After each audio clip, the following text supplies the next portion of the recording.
Hi, folks. Welcome to Hitting the Mark with Harry and Mark. I'm your co host, Mark. This is my co host, Harry. Hello. And we are two idiots who love talking about things we have no idea what we're talking about. Today hmm on the program, Gore Vidal back from the dead. No, that was funny, but I don't think people would get it. Today on the program, we have a couple movies to review Antlers in Soho. We've got a couple trailers to talk about. And yeah, a little light this evening, but we're also going to talk about a couple other things that pique our interest. Okay? We hope you have a wonderful time in between. Let's get started. Harry, Yes. how was your week? My week, well, we had a lot of rain. All Um, right, this is Harry and Mark, folks.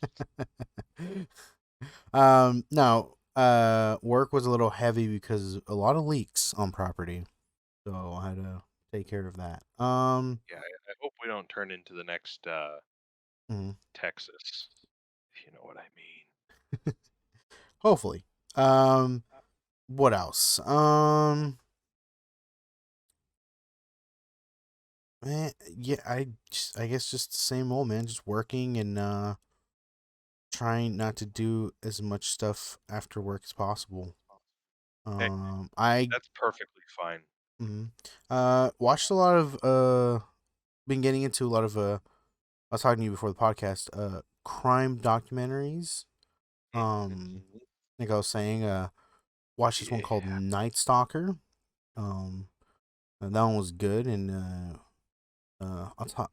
I don't want to spoil anything for Mark, so I'm not going to talk too much about it. But I have been getting in depth with making a murderer, and I highly have been recommending it to Mark in the past 10 minutes or so. Mhm. Um, and that's about it. Just watching that and working. Nothing crazy in the past week or so. Um, but that's it. That's been my week. Hey, that's perfectly fine. Mhm. It's interesting to us. Yeah, you hear Yeah, me? You hear yeah. me? I'm Good, here. How about yourself, sir? good. My week? My Yeah. week has been fine. Got to hang out with my friend. Got to watch not one, but two movies. Legally. And perfectly paid for. Uh, so I'm enjoying painting. I'm I'm actually more consistently painting now. That's good. The only thing that's kind of a pain in the ass is like the upkeep and resources. Mm-hmm. So I have this wonderful little Razor Crest model in my hand while I'm talking to everyone. Mm. And so for anyone who isn't familiar, the Razor Crest is a vessel from The Mandalorian.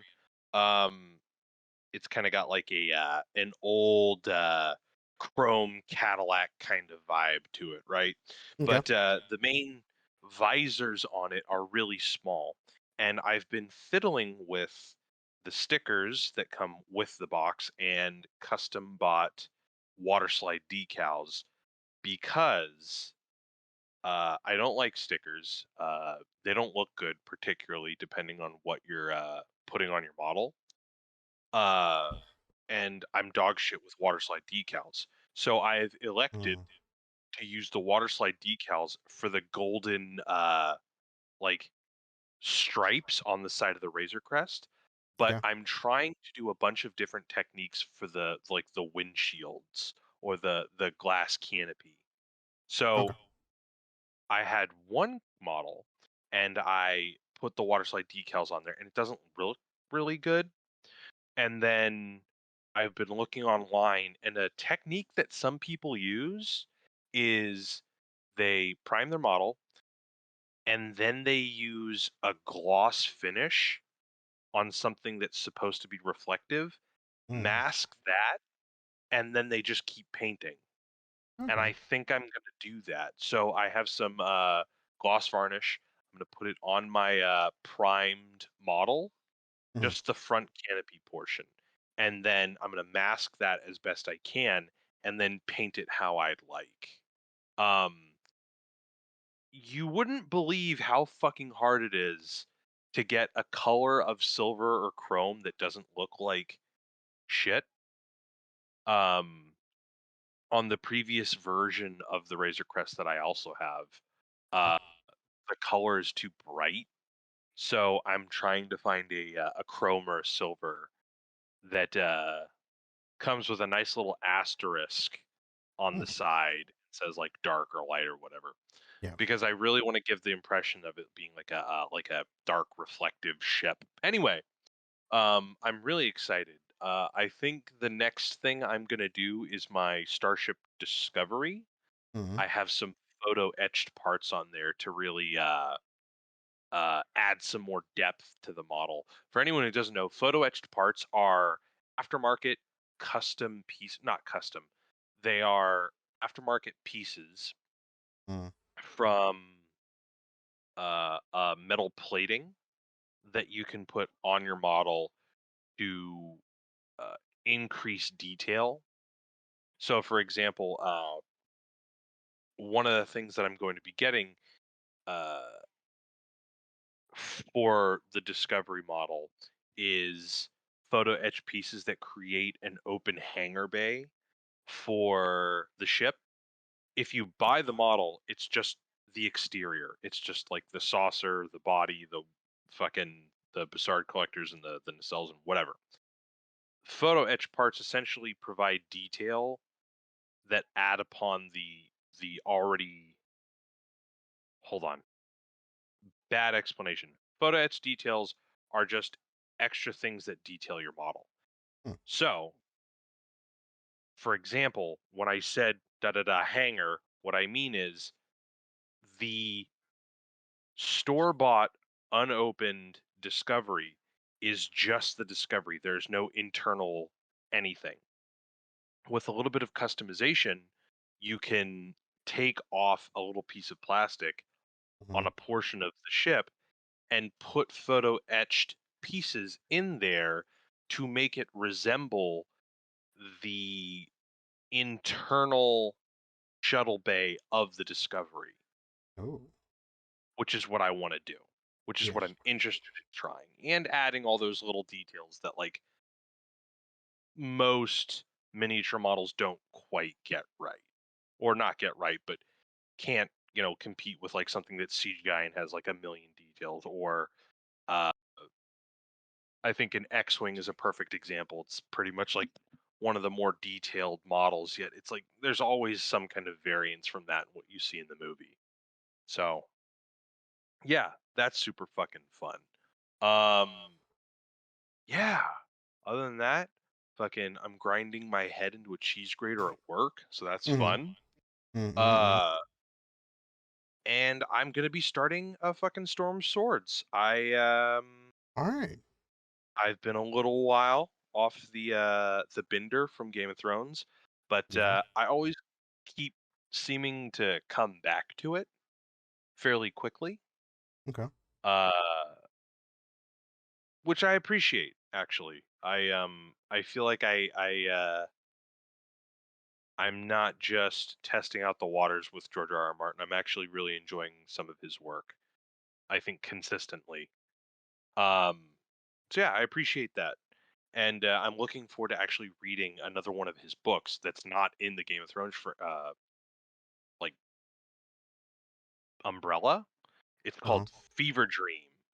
It's about a Fever dream. guy who builds a steamboat during antebellum America, or Okay. during the antebellum South portion of America, and like aids vampires who are trying to like cut out eating human beings as part of their diet. Huh. So I'm super excited because that shit sounds like it would be a great fucking movie. And yeah, All right. yeah, yeah, yeah. So yeah, that's my week. Nothing pretty exciting, but So, take it one day at a time. yeah. Enjoy each other's time. more or less this is for us. So it's like, fucking, who the fuck do I need to impress? Very true. Very true. Except you, Harry. I Oh, need to impress you. Do you understand me? I do now. Yeah. Yeah. Yeah. Anyway, folks, I think that does it with the our week portion. How Mm-hmm, about we mm-hmm. move on to the Oh, tantalizing stuff? wha- Harry, one did more you? thing. I just Oh, oh, remember before the oh, podcast, I told you I wrote shit down and I forgot to press send. So I remember one thing. So oh. this past week, I'm sure I think you and I talked. Maybe we talked. I don't remember. This past week, our local In and Out got shut down because they weren't following the rules when it comes to, asking people for vaccination to eat indoors and stuff like that. So they got shut down, and one of our friends, Peter, he went. He was actually going to the store next door, Target, and he realized that In and Out was shut down, and it's really weird because that place always has people, right? Right. So like he was like, "Oh, well, let's see what's happening." So he parked the car and he went to go read the sign on the door, and I guess there's a news channel like interviewing people there. He didn't even realize it, and they came up to him to take a statement. And so he talks to the media and stuff like that. They're like, "Okay, like we're gonna put your interview or your statement, the Channel 11 News, ABC 7, whatever." I'm like, okay, cool. Like, oh, dude, we could see him on TV. Awesome. So, we're waiting till 11 and finally pops on. It's like the first thing that pops up. They talk about In and Out. Like, oh, shoot. All right, cool. We don't have to sit here and watch the entire news channel or, whatever. And then, so we're waiting. And I do this weird thing where I kind of like point out obvious stuff. So I pointing out obvious, and I was like, "Hey, that's not Peter. Hey, that's not Peter." And in one of those, I look at the person, and I'm like, "Hey, that's not Peter," but his name pops up underneath for like a split second, and then it goes away, and then um they end the news, what they're talking about In and Out, and they go to the next subject. And I was like, "Oh man, that sucks." Like they didn't show him, They but they they showed his Mike name. Wazowski'd him. Yeah, basically, it's just I'm on the cover of a magazine. exactly. He literally his name just popped up in the bottom left, like just his name, and then it just went away. I was like, huh. That's so good. Yeah, dude, that shit was hella funny. They but they uh they fucking oh, that's so good. yeah. That was fantastic. That was something that I wrote down. There's probably a couple more items. If I remember, I'll bring them up. But if I don't, Oh, fucking I almost forgot. huh? I went to Alcatraz today. No shit. Yeah, just no biggie. Just thought I'd, mention it. You know, Whatever. I I'm pretty sure You've it's never been? because I've never been. Yeah. I think it's just more the aspect of like we're locals, right, to the San Francisco Bay Area.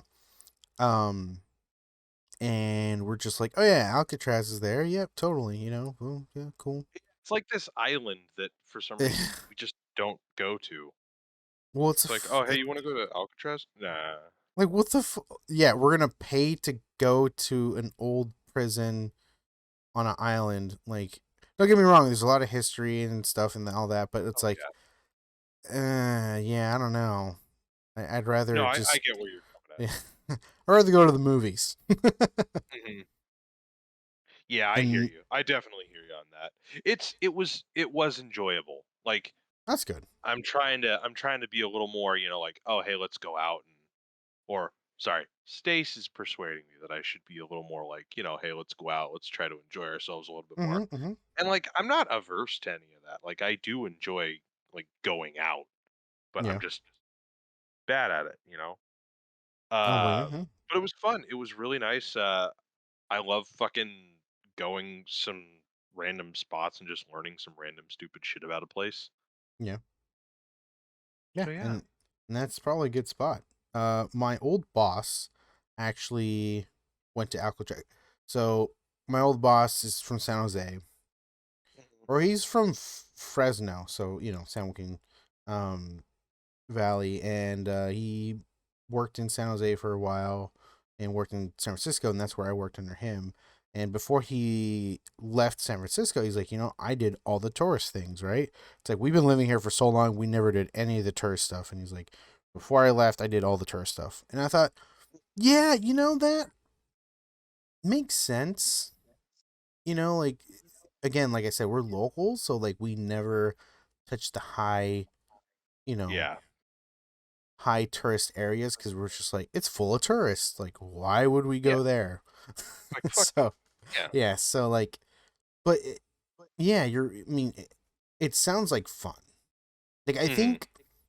I think it'll like in the grand scheme of things, you could just go like during a weekday, you know, and deal with less people possibly. So it's like you could do that if you don't want to deal with tourists, but it. I think that like one place that I actually really want to go to, um, and I was planning to on the way up Hmm. to Seattle, is where they filmed Star Wars over here, Redwood. Oh yeah. I'm totally actually gonna go there sometime soon too. So I'm Yeah, excited for that. yeah, that's a place I wanted to go to as well, and Dude, it's let's local. It's not fucking that set up far. a hike or something. Yeah, I think I'm Fuck down. yeah. We'll see how the weather is coming up because winter's coming up Yeah, no fast. fucking rush, dude. It's fucking it's fucking Halloween tomorrow, dude. Can you believe that? Oh my god, is it fucking Halloween tomorrow? It's fucking Halloween tomorrow, dude. Why are we not doing like a fucking spooky version of the fucking podcast? What the fuck, Harry? Oh shit, dude, we fucked up. Ah, fuck. Man. Oh, whoops. Happy Halloween, everybody. Spooky. Mm, Meh. oh god, Damn. I'm We just done so livid fucked right up. I didn't even think about it. now. Oh, Ah, you. yeah, Mm-hmm. seriously, dude. What was Right, I right in the thinking? flimborp. Mm-hmm. Mm-hmm. It's okay. It's Yep. okay, folks. We're just glad you're here with us. All Demetrius of you. God. Hey, Mm, it's okay okay. because I'm gonna be carving pumpkins and fucking Hmm. watching the shit out of the thing tomorrow, Sick. and you can't fucking stop me. I'm not going to try to. Good, Uh, because I wouldn't Um. want you to try to. Yep. Fuck. God damn it. Yep. I agree. Why do I Yeah. try? Um. You want to talk about some trailers? Fuck yeah. All right. What We trailers got. did you want to dive into first? I just before this podcast, listeners, I just watched the Buzz Lightyear trailer, so I'm gonna talk about that before I forget about what I was gonna say. Um, I don't get it. I don't like. I guess Mhm. for money's sake, they're like, hey, let's just make a Buzz Lightyear movie, make some more money. I guess. Attached fucking Chris Evans to it. Yeah. Okay, keep going. I want to hear this. I Okay. want to hear this. Keep going. Um, I don't know. Like I guess they're gonna. I just don't understand the. Is this how there's like I believe there's a TV show alongside Yeah, Toy there was Story. in the like the 90s No, I meant like, where like or did they come out with it? And oh, was there an actual like Buzzier TV show? yeah, there was a little TV show and a cartoon movie that Oh was like shit! I set was in unaware. like yeah, that was like set in that universe. The It Buzz wasn't Lightyear universe. it Okay. wasn't the Andy verse where it was like, "Oh, hey, all your lives are fucking lies." It was like, "Ah, yes, I exist in this universe and I'm Buzz Lightyear and everything that I do and say is real." Like, you know. Yeah. They didn't Okay. fucking do that for Woody, and that shit irked the hell out of me. I would have been like, if they didn't done something where they were like season long looking for like some hidden gold or something, Mm-hmm. or was doing some like, you know, fucking mystic cowboy shit, I would have been on board with that. But nope, Yeah. Buzz Lightyear seems to be the only guy who fucking gets that. Anyway, continue with the Buzz Lightyear movie. Buzz Lightyear movie. I was unaware about the show. I was just more based around like it seems like obviously this movie is going to be based around the show that's in the movie, like in the movie, right? Oh, the where the character's based off of. Um, but I just, yeah, honestly, I agree with you. I feel like a Woody movie would have made more sense. Like the thing that I do understand is the Woody show was like an older show, right? It was black and white, puppets and stuff like that. So I get like maybe that's why they're like lore wise, right? Like part of the world, it wouldn't make sense if there was more of Yarp. a movie that would come out like that, you know? So I guess Hmm. so. I get it. Um, but it's just like Buzz Lightyear. I don't. I don't know. I don't get it. I just don't get it. Like I don't get it, Big Dan. I I'm not gonna actively go watch that movie. Yeah, I hear you. I don't know if a lot of people will. Like I don't know. You know Like who will? who? Me. Fair enough. Me. Yeah. I just I don't see Buzz Lightyear being attractive as a solo like movie person. So I'm gonna level with you. Yeah, level with me, please. If I just sit down, look at myself in the mirror for like 5 seconds, and Yeah. acknowledge that I don't want to think. Serious. Mhm. If I just sit down Mhm. and I turn my brain off, I fucking love it. Okay. Like, I don't know where they got the fucking balls to turn Buzz Lightyear into like fucking Interstellar for kids, but like the visual style, the look and feel of it is Mhm. so fucking great. Like I get it. I get it. I'll get to the criticism in a moment. But Okay. like the fucking NASA Space Command like fucking flying faster than light like ship. Like Mhm. take the Disney thing off of it, take Buzz Lightyear off of it, and if it's just a cool fucking animated movie about like going into space but with like really cool tech like not like one of those educational CGI movies about going to space, but like a movie like that, like Interstellar for kids, that Mhm. shit fucking would make so much fucking no, maybe not so much money, but that shit would wow so many fucking people, right? Yeah. Okay. So I don't know what it is. Like I saw the trailer and I was like, "Oh, this is going to be dog shit." And I was like, "Oh man, this looks fucking way too cool to be a Buzz Lightyear movie. That's not fucking fair." And I'm thinking to myself, "Oh man, oh this is so fucking cool. Like I love the visual style. I love like the art design. Like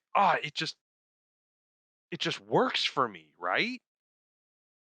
And then you get pulled down into like reality and it's like, "Oh, wait, it's based on a fucking like Disney Pixar character." So, here's like the funny thing for me, right?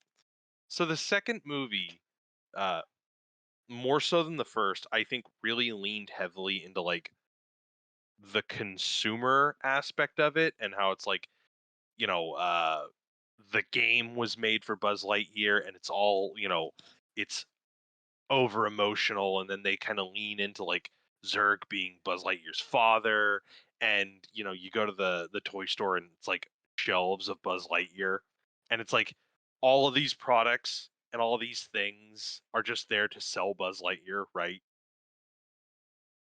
And I I swear to God, I shit you not. I feel like we've gotten to the level. This is also funny for me. I want you to know this because my thought process here, like, just can't take this. We've gotten to the point where the first movie came out, it was a fucking stealth hit. The second one came out and it was poking fun at itself a little bit, like ironically with, the products that were meant to sell the character of Buzz Lightyear, right? And then like, you know, oh, we like the character, so let's do a cartoon based in his universe and let's make a couple more movies and let's sell the toy, right? But now we've gotten to the literal unironic Interstellar for Kids movie based on Buzz Lightyear. Like unironic. It's like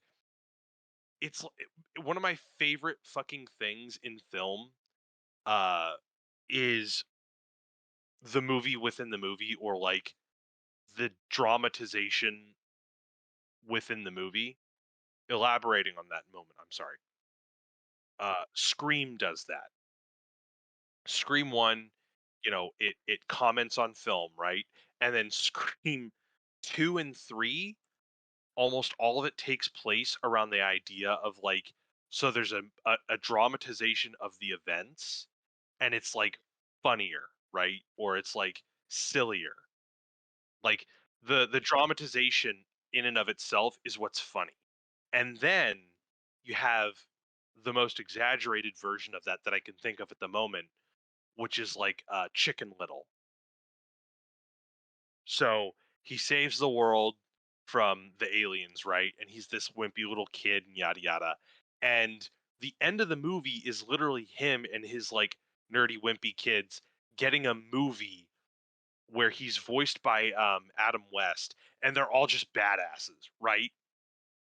And it's like it's making fun of the process of dramatizing these characters, and just the the unirony that Hollywood tends to have with like taking this and dramatizing it, and it has to be like removing its wrinkles or its like satire, right? I fucking love Buzz Lightyear. Like I hate that it's like a Buzz Lightyear movie.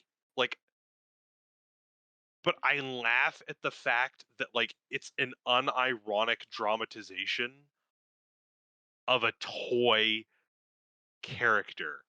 Like, if this was Toy Story 3 and this movie existed within this movie, this would be a fucking obvious like, "Oh, they're man, this is so silly. They're doing this to sell the toy." And it's like, there's I hope they're self-aware about this. I really do.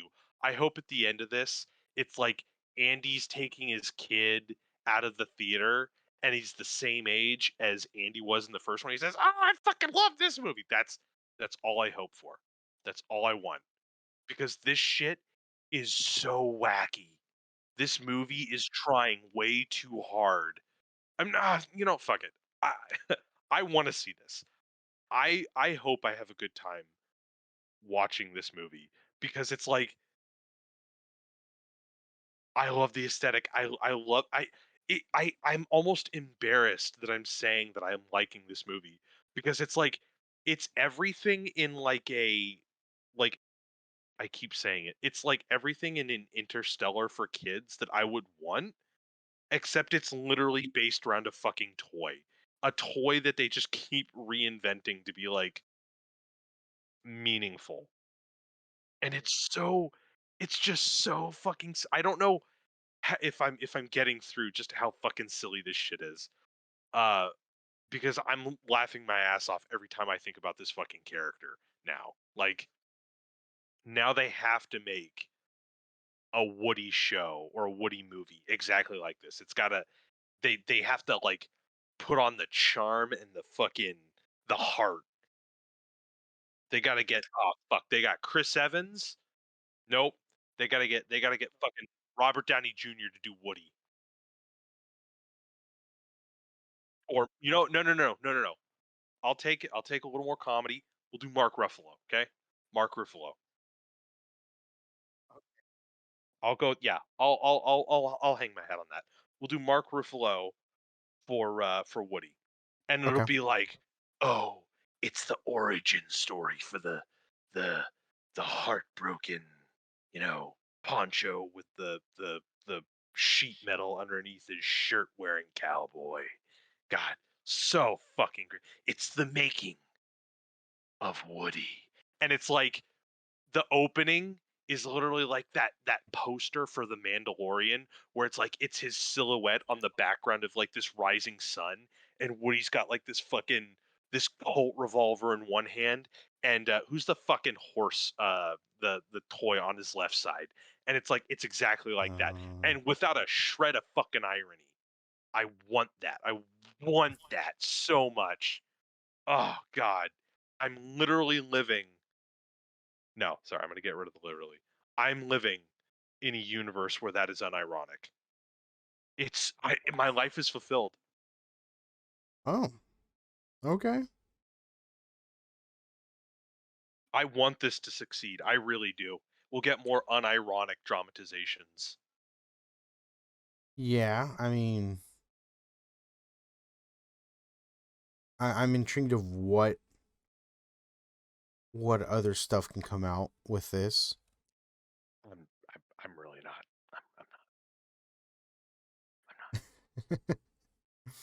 You know who would have been a really good Woody? Hmm. That cannibal, The cannibal Army Hammer. That's his name.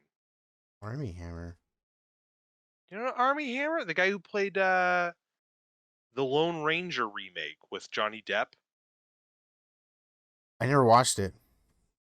You're not missing much. Okay, The good. cannibal's performance is a little wooden. Ah, Mm. you don't know that? Seriously? Army Hammer, cannibal, No.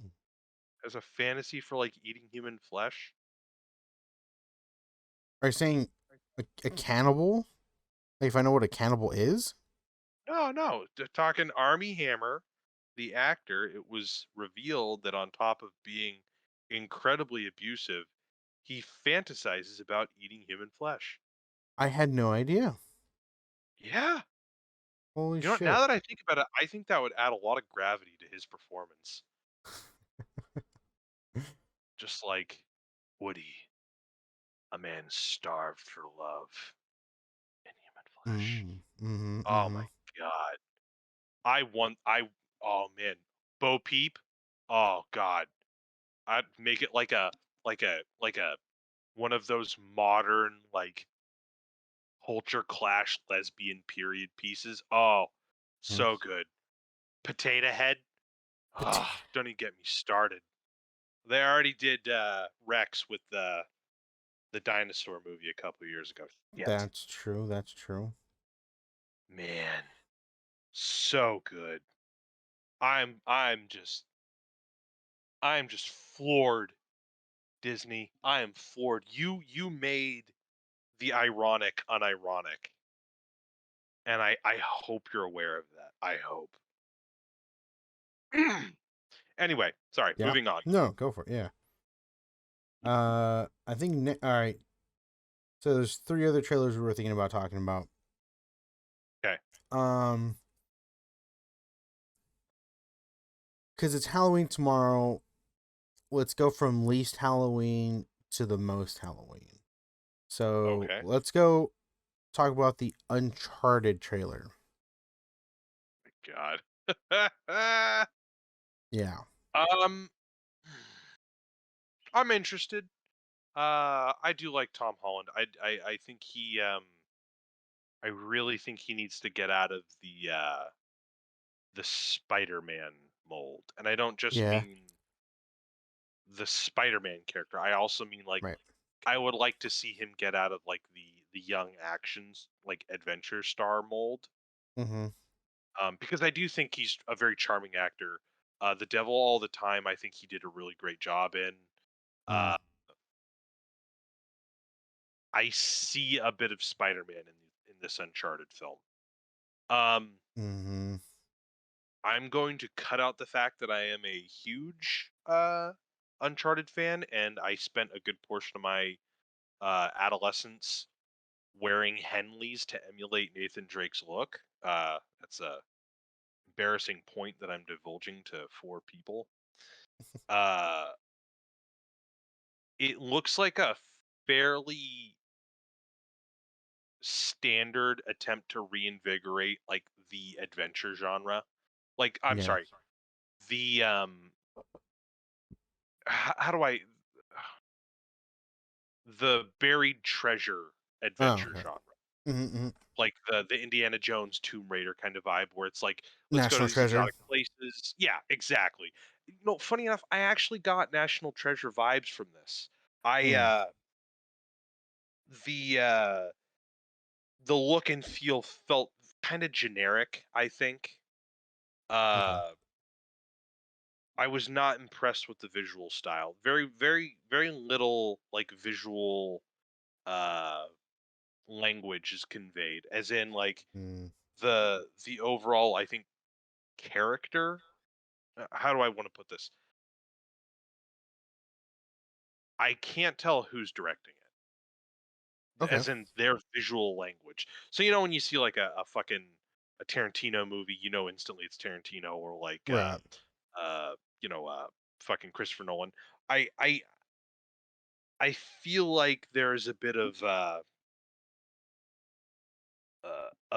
a sameness with some of these kind of adventure films that have like a through line that isn't really distinguishable between Mm-hmm. filmmakers. I'm hoping that's just like a trailer thing, because again, Tom Holland is really good. The source material that they're pulling from is pretty, I think, visually striking in and of itself, and some Mm-hmm. great set pieces that they can work with. Um,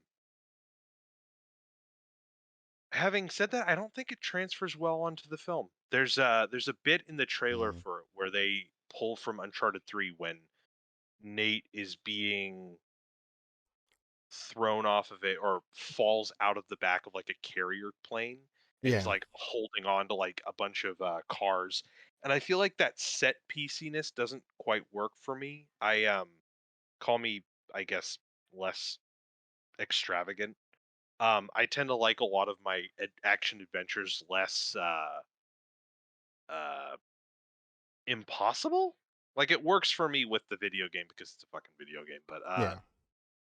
something about like Tom Holland and his green screen just falling while trying to grab onto like cars just doesn't feel as epic to me as it in the game, or the right kind of epic, or feels exhilarating.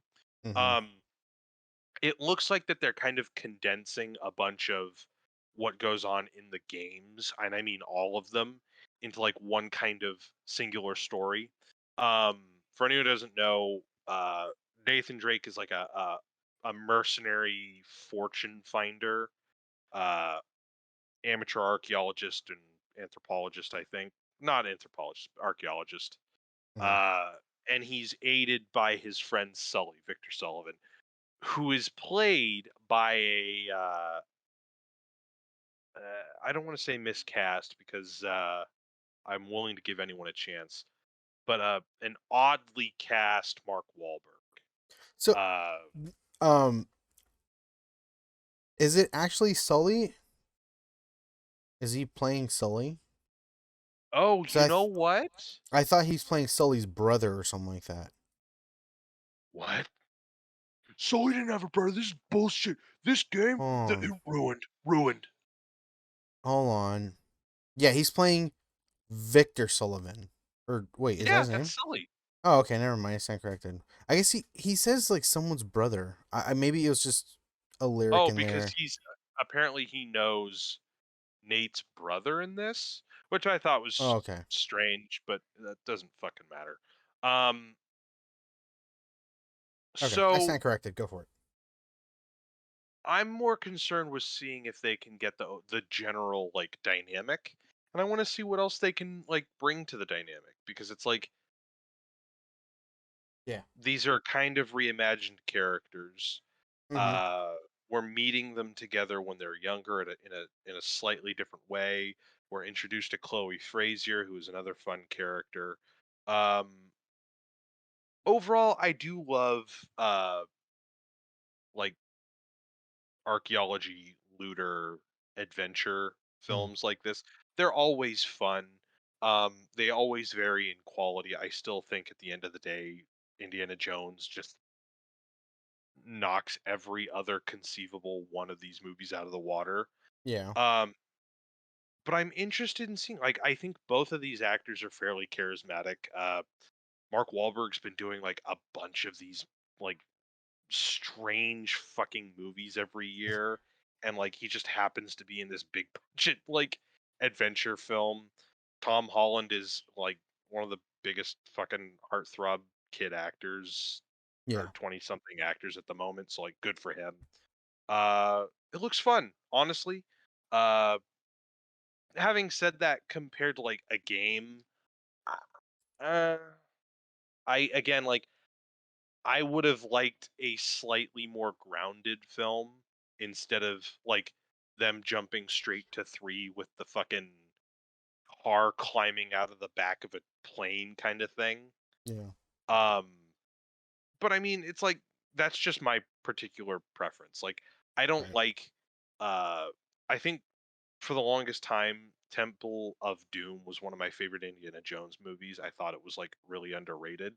And then I watched it when I was showing Stace a bunch of these movies and I realized like Indy is in significantly more danger, but like outlandishly cartoonish danger that it kind of pulled me out of it a little bit. I Okay. really enjoy 1 and 3 more. I think I enjoy 1 just because I go by the Die Hard method. He just gets absolutely fucking wrecked in this movie, Mhm. and every situation he's put in just I don't want to say feels real. I'm like he's literally battling Nazis on top of a car. Like that this isn't realistic. None of this is realistic. Yeah. But I feel like there is like a rubber band in this movie that is being perfectly pulled in the level of like conflict and fear. Audience is fear for indie, as in what I mean. Yeah. And there are very few movies that I think like keep the rubber band tight or don't pull too much without snapping it. Mm. Um, I think Tomb Raider tried to do that, and it came out in an era where it could get away with something like that, where it's like you had Lara Croft battling like, or Angelina Jolie battling like ghost stone warriors, and she was like working with like a sundial that like was turning around and shit. And then in the second one, she was dealing with like uh, gymnast like rope jumping in her mansion, and it got like even sillier, and she had like a training robot. Like sometimes it worked and then sometimes it didn't, and I feel like it isn't going to work with this movie, some of the set pieces that they Mhm. are pulling from the previous movie. I think what makes uh at least the first National Treasure really enjoyable for me is that it's not like the character was like doing the iconic jump 15 feet, you know, off of a precipice or uh you know all these other no, exuberant things. Yeah. It was just, hey, let's steal some of this, let's do a couple of these fun little gags, and that was it. There was like one bit in the end where like they had this like elevator that was rickety, but that's Mhm. pretty much it. uh Back on point, the rubber band I think is either going to snap completely with some of this movie or is not going to be tight enough.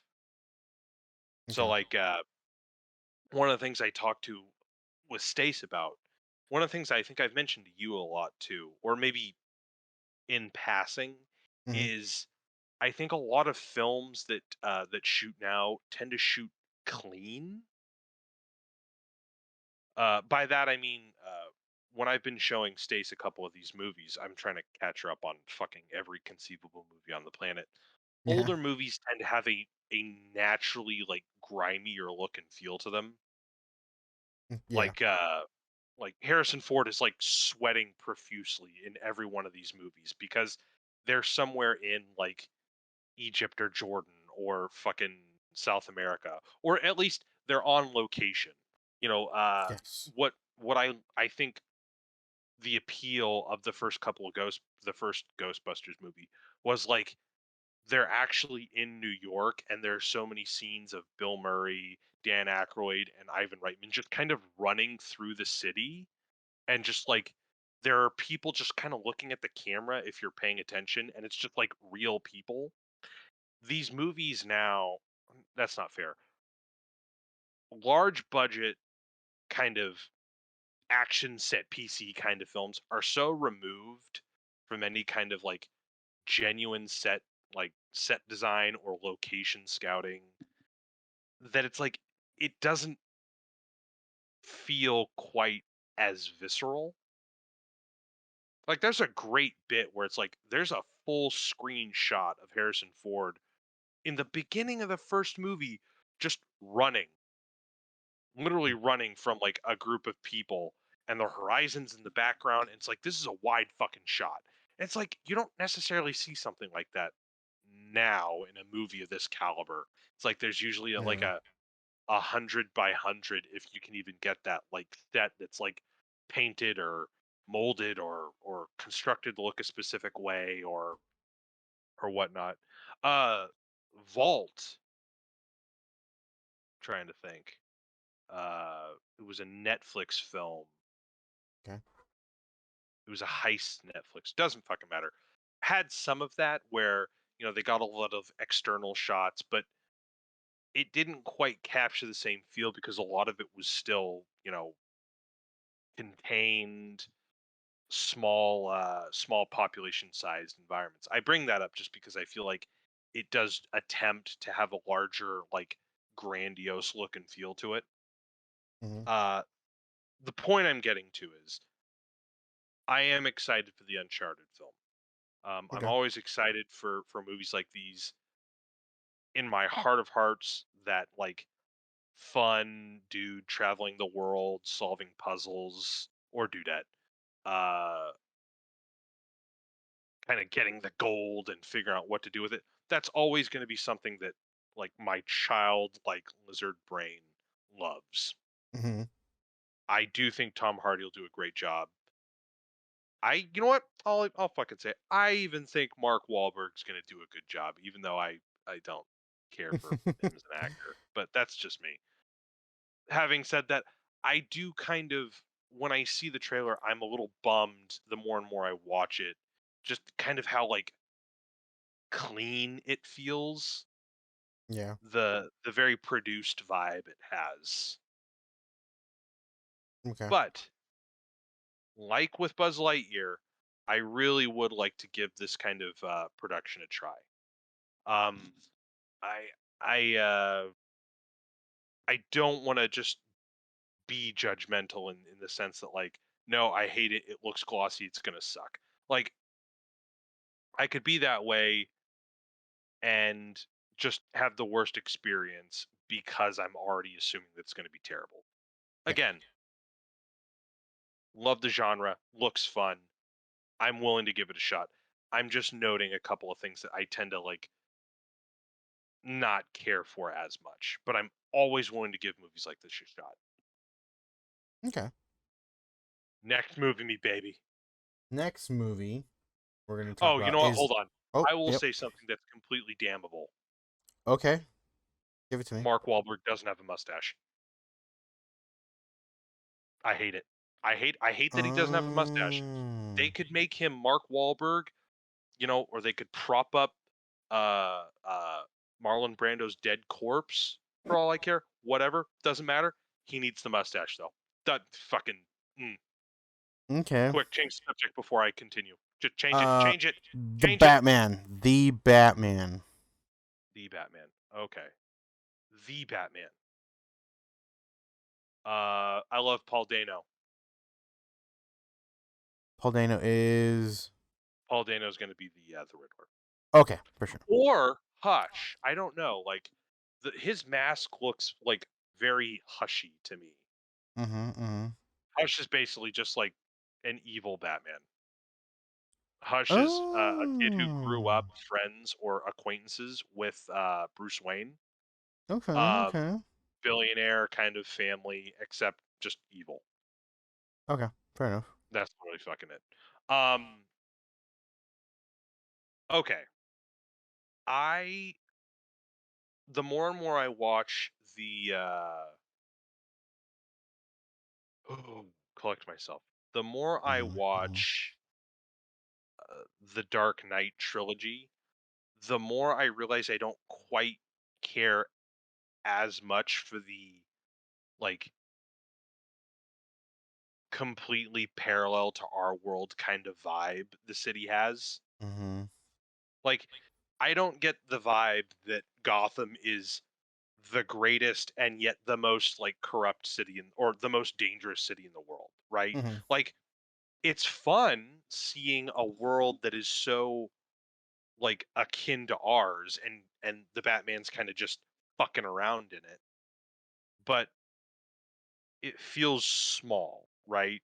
And it Yeah. kind of makes Batman feel like he's not we don't get a sense of like the work the workload that he has to deal with. Yeah. One of the things that I feel the Batman has always had a hard time showing is the fact that the Batman is fighting a losing battle. Right. Like he could beat up, some fucking mentally deranged asshole or a bunch of like teenage fucking dudes with face paint on their body, but like largely with the exception of like the main bad guys, the city is still a cesspool, right? Yes. So I enjoy the moment I saw the first scene in this trailer, the second trailer for anyone who's interested, when Paul Dano's Riddler, we're assuming Riddler, is arrested. He's Yes. in like this like diner, but it looks like it's under another building deep in an alleyway, right? Yes. So that's part of what I enjoyed about Tim Burton's Gotham. I didn't enjoy Oh. the aesthetic. Mm-hmm. Mm-hmm. Like I understand what he was going for. He was going for like the pulp detective comics kind of mobster vibe from the 40s and Yes. 50s. But I just don't care. That's not my aesthetic.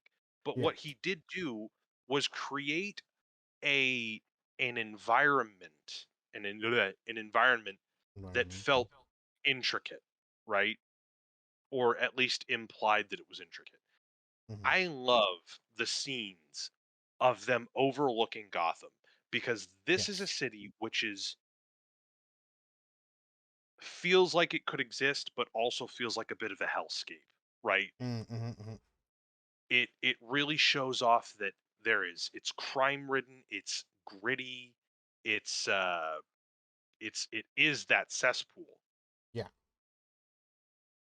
So there's a bit of realism, not realism, I'm sorry. There's a bit of plausibility in there as to how this place could exist, except Yes. it's elevated to this almost surreal like size. There are these Mm-hmm. buildings that kind of just jut out of this, out of the ground into the sky. There's no real center to Gotham. It's just kind of like this crown of buildings, you know, uh, and I like that. It gives the sense that like, oh well, the Riddler could be fucking dicking around over here, and like the Penguin could exist here, and somewhere in these sewers is probably Killer Croc, right? Yeah. So it gives the environment Batman is working in, I think, a bit more mystery, a bit more to work with.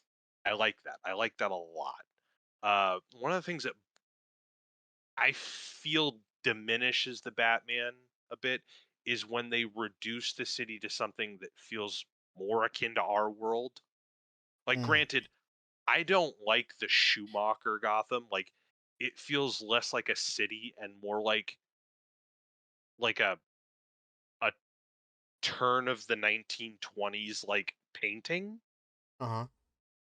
Uh, because there's no sense of like geometry that you can work with. Like, I get it. It's like this giant megalopolis, but I don't need that. You need enough tangible city to to get a Yeah. feel for it, right? And Yeah. none of those portions of Gotham felt like tangible. Anyway, enough about fucking the geometry of the city. Um, I didn't care for the Batman versus Superman equation to Batman because there's no, I'm sorry. One line in Batman versus Superman irked me, and Mm. it's when Clark is talking to Perry White, sorry, Yeah. and he says this bat figure has been terrorizing people somewhere in the docks and the tenement and the adjacent tenements. And the way they show Gotham as opposed to Metropolis in Batman versus Superman looks tiny. Tiny, tiny, tiny. Mm. And I'm thinking to myself, okay, so he frees a bunch of like uh trafficked women, and then like the area that he like murders those fucking people in with his Batmobile, is that the docks? Because he literally just drives from point A to point B in like a minute. Yeah. Like, how is Gotham's crime fucking issue not resolved with a city that small? So I like that the city does not quite have a one-to-one parallel to even New York as it Okay. did in The Dark Knight Rises. Yeah. I'm talking about this a lot. I know. I like that the city feels a little more fantastical. That's it. I'll stop. Um, I'm excited for, first of all, Colin Farrell as the Penguin. I don't know what it is. The Penguin's never been a Mm. particularly interesting character for me. I love Colin Farrell. Uh, this movie will probably have, and I already set the bar so high, but the second best, or maybe the top, jowl physics Jowl I've ever seen. physics. What do Yeah, you mean you by remember that? we were talking last week about Baron Harkonnen, Oh, how yes, yes, Stellan yes, yes. Skarsgård was wearing a fat suit and it Yep, had yep, some yep. of like the best jowl physics. Yes. They're getting really good with these bodysuits, I swear. But Colin Farrell, everyone is ranting and raving how like unrecognizable his fucking handsome face is underneath the makeup. Mhm. And it looks great. And his performance, I think, is really like scene chewy, especially in the end where he's like, "Ha, fuck you." Yeah. um, yeah, I'm excited. The casting looks great. Robert Pattinson looks noticeably just like shit, Yeah. and that's something that I don't think they've really, again, with some comparisons, that's something that I don't think they've really managed to capture with the Batman Mhm. or Bruce Wayne. That this takes a significant toll on you, and Mhm. I'd love to see this version of the Batman at like 50, if Yep. he even makes it there. Yeah. Again, we've seen nothing, literally nothing of Paul Dano except him eking out a couple riddles and maybe a reflection. Andy Serkis as Alfred Pennyworth, we don't know much about, but seems pretty good. Uh, Zoe Kravitz, I'm really interested in.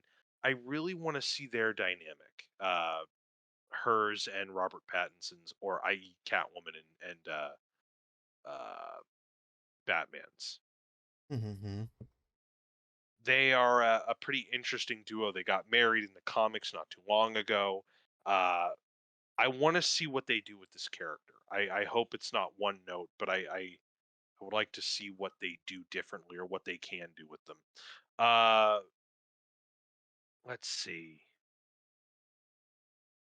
I don't think we've seen enough of anyone really to get a full like a full idea, but Yeah. I'm noticeably excited with the characters that I've mentioned so far, Okay. just from, being teased. Um, Set pieces look good. Uh, the visuals look great. I love they're not afraid to go into like some like dim daylight kind of aesthetic. Uh, I'm enjoying. I hope they stick more to it because I don't just want an action film. I'm Right. really liking the suspense mystery that they're doing. Okay. Uh, there's some visual, like there are some shots, some dynamic camera work in there that I think is really eye catching. Hmm. Uh, the pan zoom of Zoe Kravitz's Catwoman, the explosion that knocks Batman back. Um, but yeah, I'm really interested in seeing where this movie goes from like a style standpoint because I don't want it, as I've been saying with my problem with Marvel's act structure, I Hmm. don't want it to be like mystery mystery then the rest of the movie is action. Yeah. I would really like to see a Batman movie that, well, sure, I mean, I I I would like to see some action, but I would like to see some of that take like a back seat to some of the things that I think have not been utilized as much in a Batman movie, namely the detective work. Okay. So Riddler, I think, is a good option for that. Paul Dano is a fucking fantastic actor. They definitely got someone I think more than capable of doing the part. Um, but yeah, I would really like to see more of it. It's coming out a lot sooner than I expected, and we're gonna fucking watch it. Yes, we are. Um, I do have one minor gripe. Oh, I don't care that the Batman is bulletproof in this so far. you don't care? I do not care for it. I like Yeah. the presentation that he is very unhinged, that they are framing him very Terminator-esque, right? Yeah. Hmm. I don't care for the idea of him being bulletproof. There are two scenes. Yes. There's the one where Batman is harassing the local skeleton-faced ruffians, and he gets popped in the shoulder, and it obviously doesn't pierce him, but that I can take maybe a little bit. But the second scene, I think, kind of breaks my brain a little bit because he's getting like popped at with like an Uzi or an assault rifle at like Yeah. point blank range, and it doesn't do anything. And the fucking bat suit that they're wearing, this is not a big deal. Again, I'm complaining because this is our platform and we can do Yep. whatever the fuck we want, but I'm just complaining for the sake of complaining. This is not going to have any. None of what I say is going to have any fucking weight on like my viewing of any of this, except for the fucking Buzz Lightyear thing. I will fucking die on that hill. Um, he's getting shot at point blank with a fucking Uzi or an automatic rifle, and this Mm. motherfucker is wearing bulletproof like top wear and then fucking cargo pants, and it doesn't look like he's wearing any like lower half armor, and they're just all of the fucking henchmen in this movie are just like top heavy shooting people. Just I don't know what it is. Like he's bulletproof, but no one decides to aim for the dick or the thigh, Yeah. Spray and pray? No? What? No? But yeah, that's my one gripe. Um Maybe we're a little oversaturated with Batman. Maybe just maybe we might be depreciating the name of Batman by having fucking 3 different Batmans probably in 2022 or Hmm. 2023 coming out. Yeah. Battinson, Michael fucking Keaton is coming back and he's 70 Oh, as that's Batman true. from the Burtonverse, and Batfleck, who will be coming back in Right. the following films. Again, I like Batfleck. Not the biggest fan of Schneider, but you know what? Fuck it, whatever. I like him. Batfleck, not Snyder. So I don't know. Like I do enjoy Robert Pattinson. I would like to see this performance, and I might actually, if this is successful, if this is enjoyable, I would like to see sequels, maybe. Hmm. But I don't know. Maybe maybe we should give the cape and cowl a fucking rest. You hear me? Yeah. No, I feel you. Um, I'm I don't know. Like I'm always down for a good movie. Oh, absolutely. We have had many Batmans already. Um, so I would completely understand of just let's just do something else, you know. And I think that's why people have been gravitating towards the Marvel universe because they have been doing something else. Yeah. So we have seen Yeah, a they've definitely been branching out in terms of like tonal stuff. yeah. Because like you Um. have this and like what came out right before this? Fucking The uh, Suicide Squad, and that shit oh yeah. fucking was a laugh riot. Mm-hmm. It's just Yeah. it's different than what this is gonna be. Oh yeah. And there's nothing against that. I have nothing against that. It's just it's gonna be different. And I think the other thing too is we've had a dark, gritty Batman before with Christian Bale. Um, and it was a good trilogy. Mhm. Um, but I'm wondering what I just have to see the movie, right? Like I don't know what Yeah. they're going for. There were obviously it was just a trilogy with Christian Bale. You had the Joker, you had Scarecrow, and you had Bane. But you know there were obviously the Riddler, Penguin. There was a lot of villains, Batman villains that we didn't get to see in that type of environment. So Yeah. it would be cool to see, We didn't get those. the watered down, you know, I like saying parallel instead of like realistic because it's Mhm, like it's like what the fuck does a realistic penguin or a realistic Bane look like? Because even then, it's like Nolan tried to take the comic bookness out of the Batman, and I think mhm. as enjoyable as they still are, I do think it does not do the franchise any services now. I think in hindsight. Whereas I think this movie attempts to have maybe a slightly grounded feeling while keeping some of the feel of the comic book aspects of Batman. Right. Um, and I guess I don't know. To me, it's just I just want to see what the hell's happening. Um, Oh, fuck yeah. cause yeah, there's I don't know. I want to see a darker side of other villains, but we've already is again. I don't want to criticize the new Batman. I keep forgetting his name, but that actor. Fleck. Uh, huh? Bad Fleck or Battinson? Pattinson. I'm not gonna say if he's gonna do a good job or not because that one, I'm not a really good critique, but two, I heard a lot of complaints Mm, when Ledger was doing Joker and no one thought he was gonna do a good job. hmm. Um, and people couldn't stop talking about how great a job he did.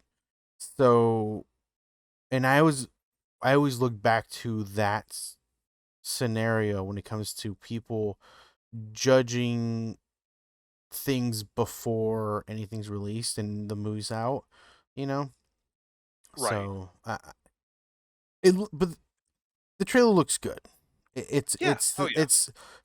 I'm not saying it's the continuation of the Nolan trilogy, but it's still the atmosphere, the darker atmosphere. Like you said, the more like I'm tired Batman that we've Yeah. probably been looking for a long time now. It Um, feels more year 1 too, in the mhm, sense that, like, I think, the partnership between, Gordon and him yeah. starting off. Mhm, Oh, and yeah, and Jeffrey Wright too. I'm really looking forward to seeing that. I really do like Jeffrey Wright as an actor, and I mhm, really want to see what he brings to the table as Commissioner Gordon or whatever Gordon right now. right. So yeah. M- And I agree. But so far from what I've seen, it looks good. I'm down to watch it. Is it something like out of all the movies that I'm excited to see? Is it like what it's ranked? I think that's a discussion we should have at some point. Um, Oh, right. uh, I don't think honestly it's. I feel like it's top 10 for sure. There's not really a lot of movies that are coming out that I'm like super stoked for. So it's definitely top 10. It's a top 5, maybe. I'd have to sit down and think about and look at what are the movies that are coming out. I feel like Venom was definitely like top 3. But that's Okay. done and over with, so no longer on the list, right? Okay. Um Need more. Need to find the next thing. I need to find the next thing. It's definitely going to be right off the top of my head it's going to be a Marvel movie. Probably Mhm. Eternals. not Eternals. Oh, It's gonna be the Doctor Strange one. Just because I Doctor feel like Strangle. Doctor Strangle. I feel like that's gonna be what's gonna have the most story based information. Um, Okay. and definitely number 2 is probably gonna be the Spider Man one. Um, I feel like Eternals top 5 for sure. Again, I need to look over a list of what movies are coming out. The Okay. next what announced and everything. Um, but the Marvel movies are higher up only because it's a very lengthy story and I'm Yeah. really intrigued and I want to know what the hell's happening next. Mhm. That's for sure thanks Okay. to Loki because that's really Mhm. where everything opened up, right? So, Uh-huh. credit to Loki and everyone who worked on that project because I feel like a lot of people got it. I think a lot of people went to go watch Venom only to see what's happening next. I feel like a lot of people are excited for Eternals only to see what's happening next. Um, Yeah, I think that's kind of heartbreaking, right? Where it's like it's less about the movie itself and more about like the overarching story now. yeah, and for me, like I'm excited to see Eternals because it seems like it is a different type of movie, right? Like it doesn't Yeah. seem like your average Marvel movie. Like yes, there's gonna be action scenes. Yes, there's gonna be punchlines, right? One Right. liners here and there, but it's just like I don't. IKEA fall Yeah, catalog. exactly. But it's definitely like it seems like a different perspective. Like Mm, the I think just like I'm just thinking about this now, like the idea of seeing all of human history, all the stuff that's happened, right? From mhm, I'm guessing the dawn of civilization, seeing everything that's happened on the world and just mm, being a bystander and not doing anything. Like right.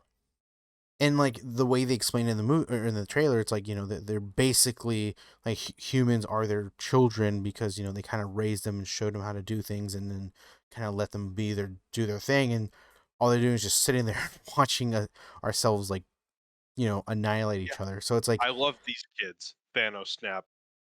yeah, Oh, and okay. well you think about it, right? The world wars, uh, Yeah. I think that's one of the images, right? Genocide, Hiroshima. Holocaust. Exactly. Like all the stuff that's happening, and the they can't do anything. They just gotta watch, and What kind of chicken again, shit answer is yeah, that?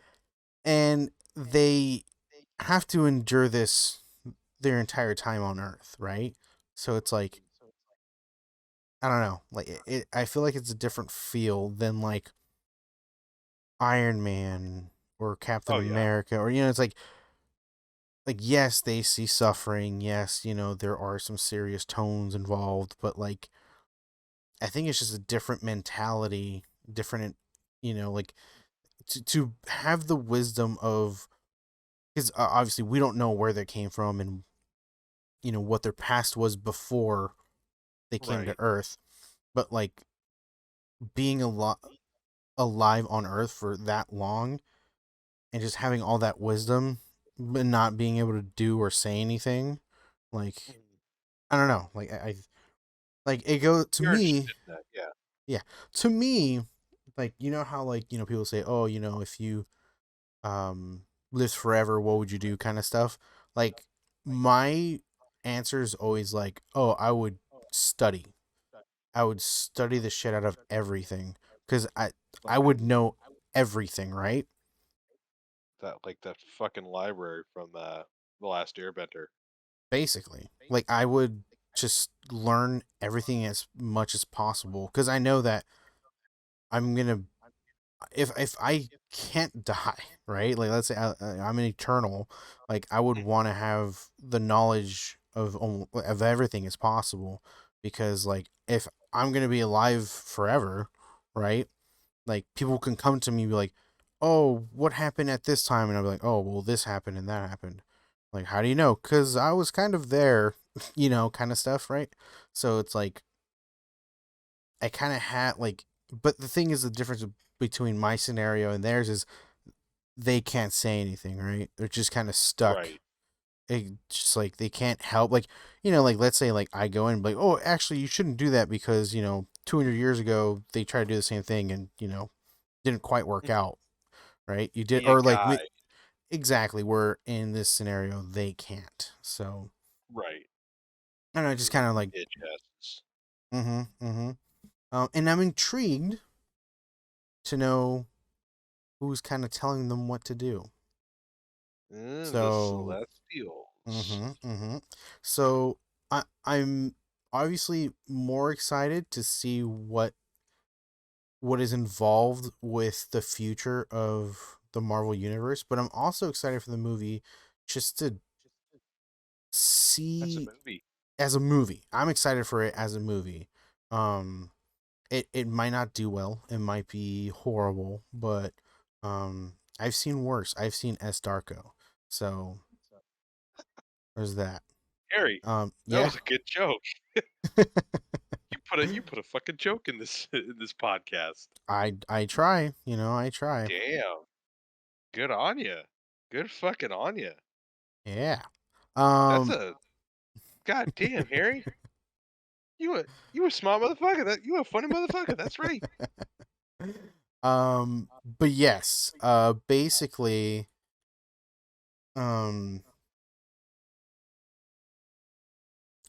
where did we go on? Oh, we're talking about the Batman. Cheez-Its. Um Cheese some crackers. yeah, I was going off on shit. Okay, let's just go back to Batman. I'm excited. I'm down for it. Um Patson's, I think, gonna do not a horrible job. Hmm. Um I don't know if he's gonna do like the greatest job, but it's a style that obviously intrigues me Hmm. as a just visually, like more dark, sinister kind of thing. And like I Hmm. said in towards the beginning, seeing that old beat up, just tired Batman is just like that's I th- I think you said it right. It's a more realistic Batman, right? Than like the George Clooney Batman, right?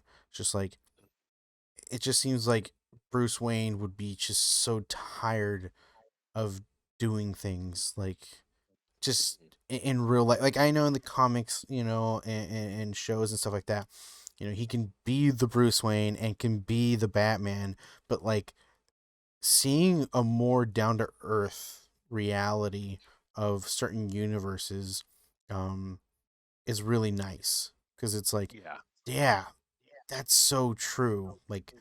that would be how this character would be Could be. in Yeah. could be in real life. So, because I think what was it? The stuff we talked about with Max Landis and stuff, where he like, Batman's more of like he thinks he's doing the right thing, but he's not That's really the doing the right villain. thing. Yeah, yeah. So like I thought that was really cool. And I'm excited to see what they do with the Batman because he does seem more of a Unhinged. yeah, like yeah, I think that's great, unhinged character in this movie because it's like you would think that's kind of more of your mindset, right? To go around and just not do whatever you want, but kind of like take justice into your own hands, right? Yeah. And I don't know, like I want to know how Gordon goes about stuff. You know what I mean? I want to see how far the Batman goes in this movie, Oh yeah. right? Like That'll be interesting. like um because you see again Christian Bale's Batman when he when he's with the Joker in the interrogation room, he like puts the chair on the door, and everyone's Yeah. just freaking out, like, "Oh, dude, he's lost it. He's gonna kill. Kill him. He's He's gonna gonna kill." kill him. Get him out A- of there. Get him the fuck out of there. Yeah, and he was.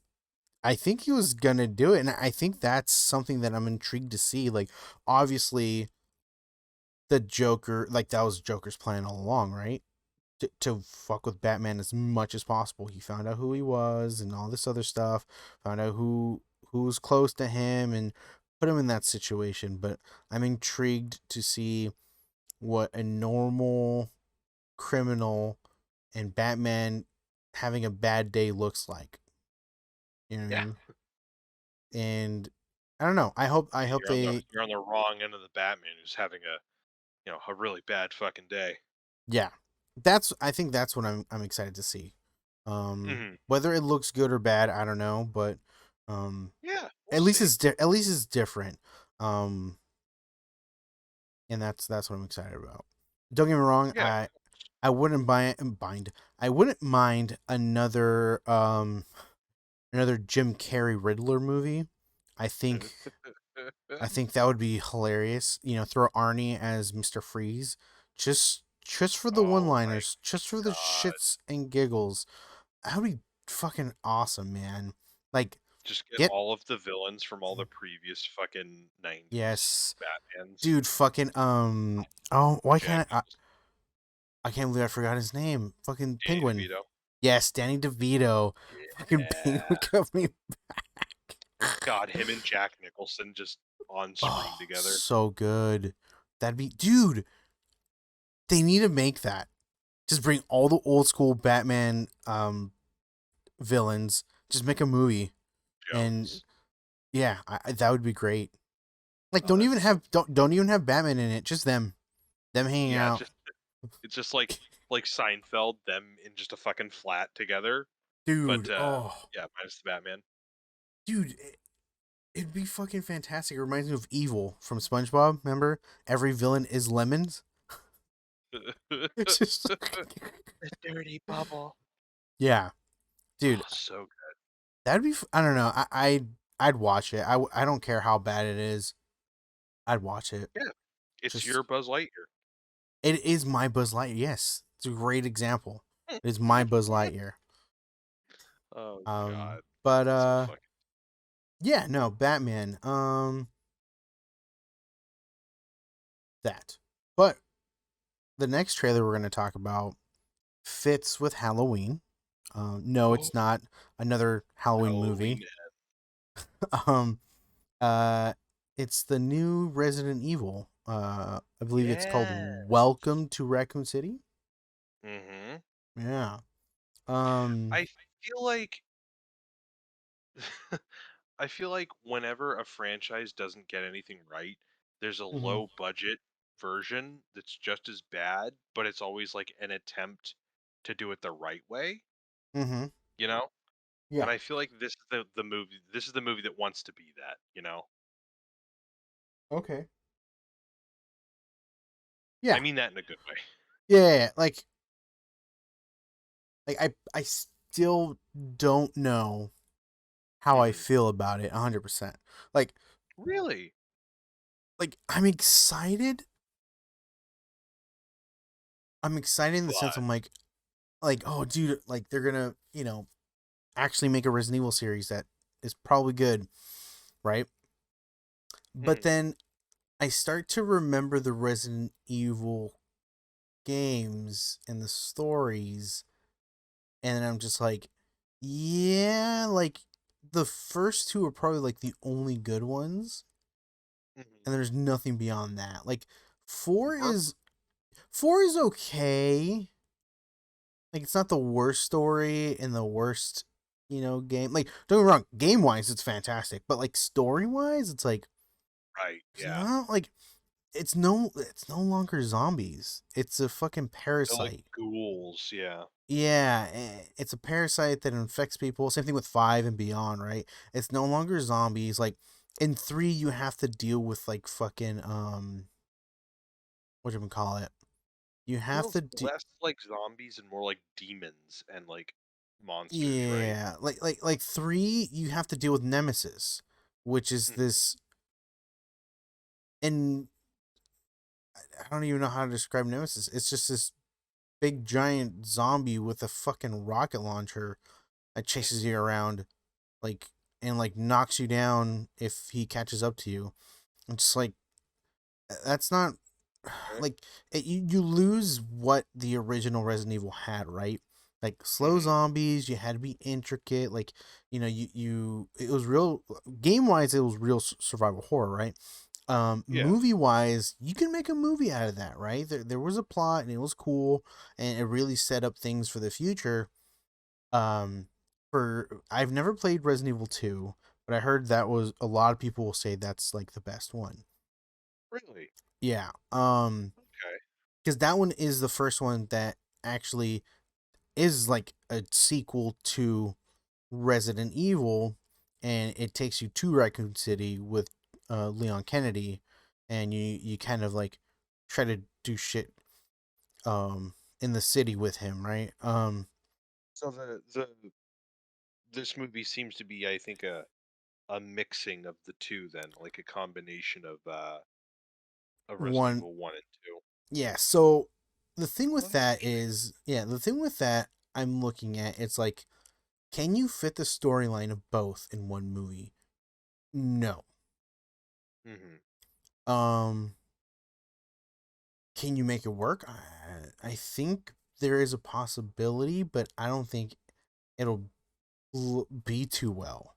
Because like, well, okay, what? Thinking about it, you could probably make the story within one movie, just because I'm remembering that the game, a lot of it is a lot of puzzles, and there's certain boss fights that honestly you don't have to put in a movie because it's a movie, right?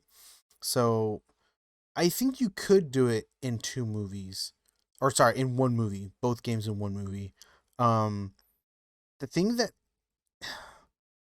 so the most iconic scene in Resident Evil is that the first time you run into a zombie, where like you walk up to this area down a hallway and there's just a zombie eating a person, and he like slowly turns around and looks at you, and then like you pop back you get out of the cutscene and like he's starting to walk towards you, and you're like, oh fuck, what do I do? You know, um, they have that iconic scene in the trailer, Mhm. and I understand why they put it to catch people's like, oh, dude, it's the most iconic scene in Resident Zombies. Evil. Yeah, exactly. So like, but like, I thought it would have been cool if they didn't put it in the trailer and just like put it in the game. But I know they're trying to attract people to come watch the movie, so it makes sense why Right. they put it in the trailer. But that also is scaring me in the sense of like they're just they're just making the Resident Evil movies so they can make money. Like they're not Mhm. like making like okay, we're gonna make a good Resident Evil movie. They're just like we're gonna make a Resident Evil movie, like Well, because to be fair, I think probably might take a offense. I Hmm. actually feel it approximates the feeling of Resident Evil better Hmm. than the previous franchise did in any of its movies. Yes, you're right. Yeah, because the original Like, ones I were, yeah. don't get me wrong. Hmm. I feel like they're probably going to steamroll over a bunch of things and remove some of the things that work, I would imagine, or like combine them or streamline them with a bunch of stuff. But Yeah. I think to someone who has casually played the game or the first game, maybe a little bit of the fourth one, uh, it it feels significantly more like a Resident Evil, Hmm. Hmm. which No, yeah, is I can very fun. get behind that. It really does feel like an actual Resident Evil movie compared to, well, what the other ones were. Um, It's 18 years of ugh. yeah. But I'm still kind of on the fence. Like, I don't know if I should be excited or not. But what I do know is I believe um Elijah Woods, Elijah Wood or Woods, I don't know. He worked on this movie. Really. I think he co-produced it. Hold on, man. We're about to do some research. We're doing it live. Resident Evil. Welcome to Raccoon City. Um, how do I know who did work on it? Oh man, I am horrible at doing research. You know, it's funny because you're not. Uh, all cast and crew. See more details. Yeah, I want to see producers.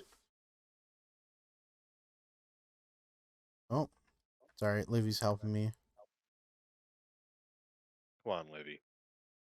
Let's see. Casting.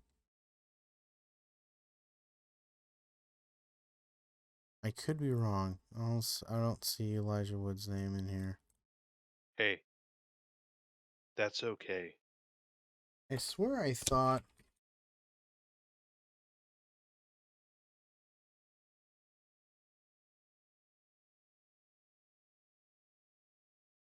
No, yeah, I'm wrong. Hey, Hey, I all stand good, corrected. bro. I know. What were we watching? What were we watching? Oh, we're watching the what?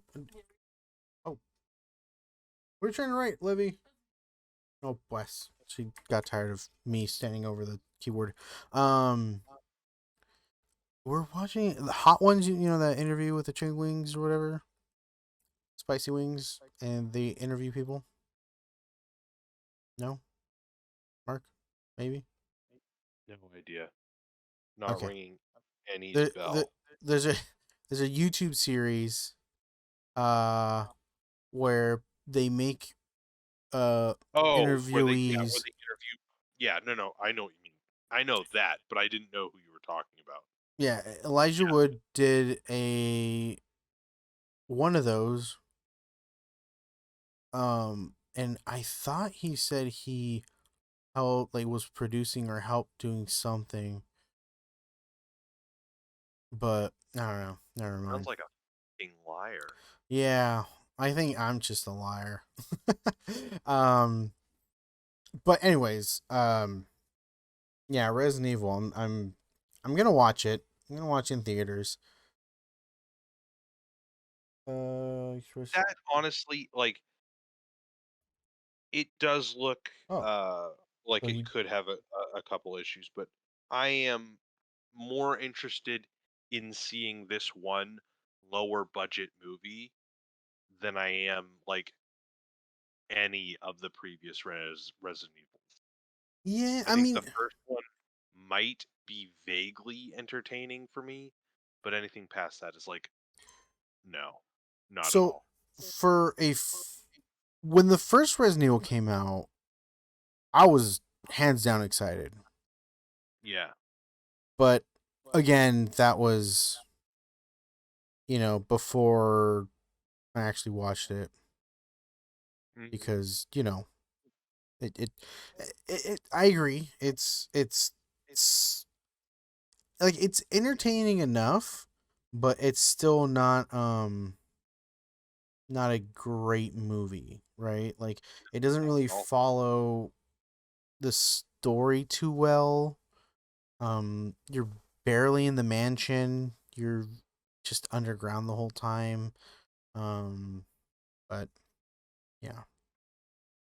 Um, I feel like they didn't even, again, like what we were talking about last week, where I don't necessarily mind if they don't follow the story so long as I think what they create kind of right, right. embodies what the game is about or the feeling or the tone, right? Yeah. I feel like they didn't even do anything particularly interesting with what they did, right? They Yeah. just kind of created a story that was different and then just didn't go anywhere really all that interesting with it, Yeah. Yeah, you're right. which is, I think, uh, more disappointing. Like I get taking a risk uh, is a is a big thing that's not going to appeal to like everyone. It's safer to just do the approximate story of them investigating the mansion, but like the story that they did just didn't really go anywhere for me or do anything, Mm-hmm. and that's, I think, the gosh darn it part,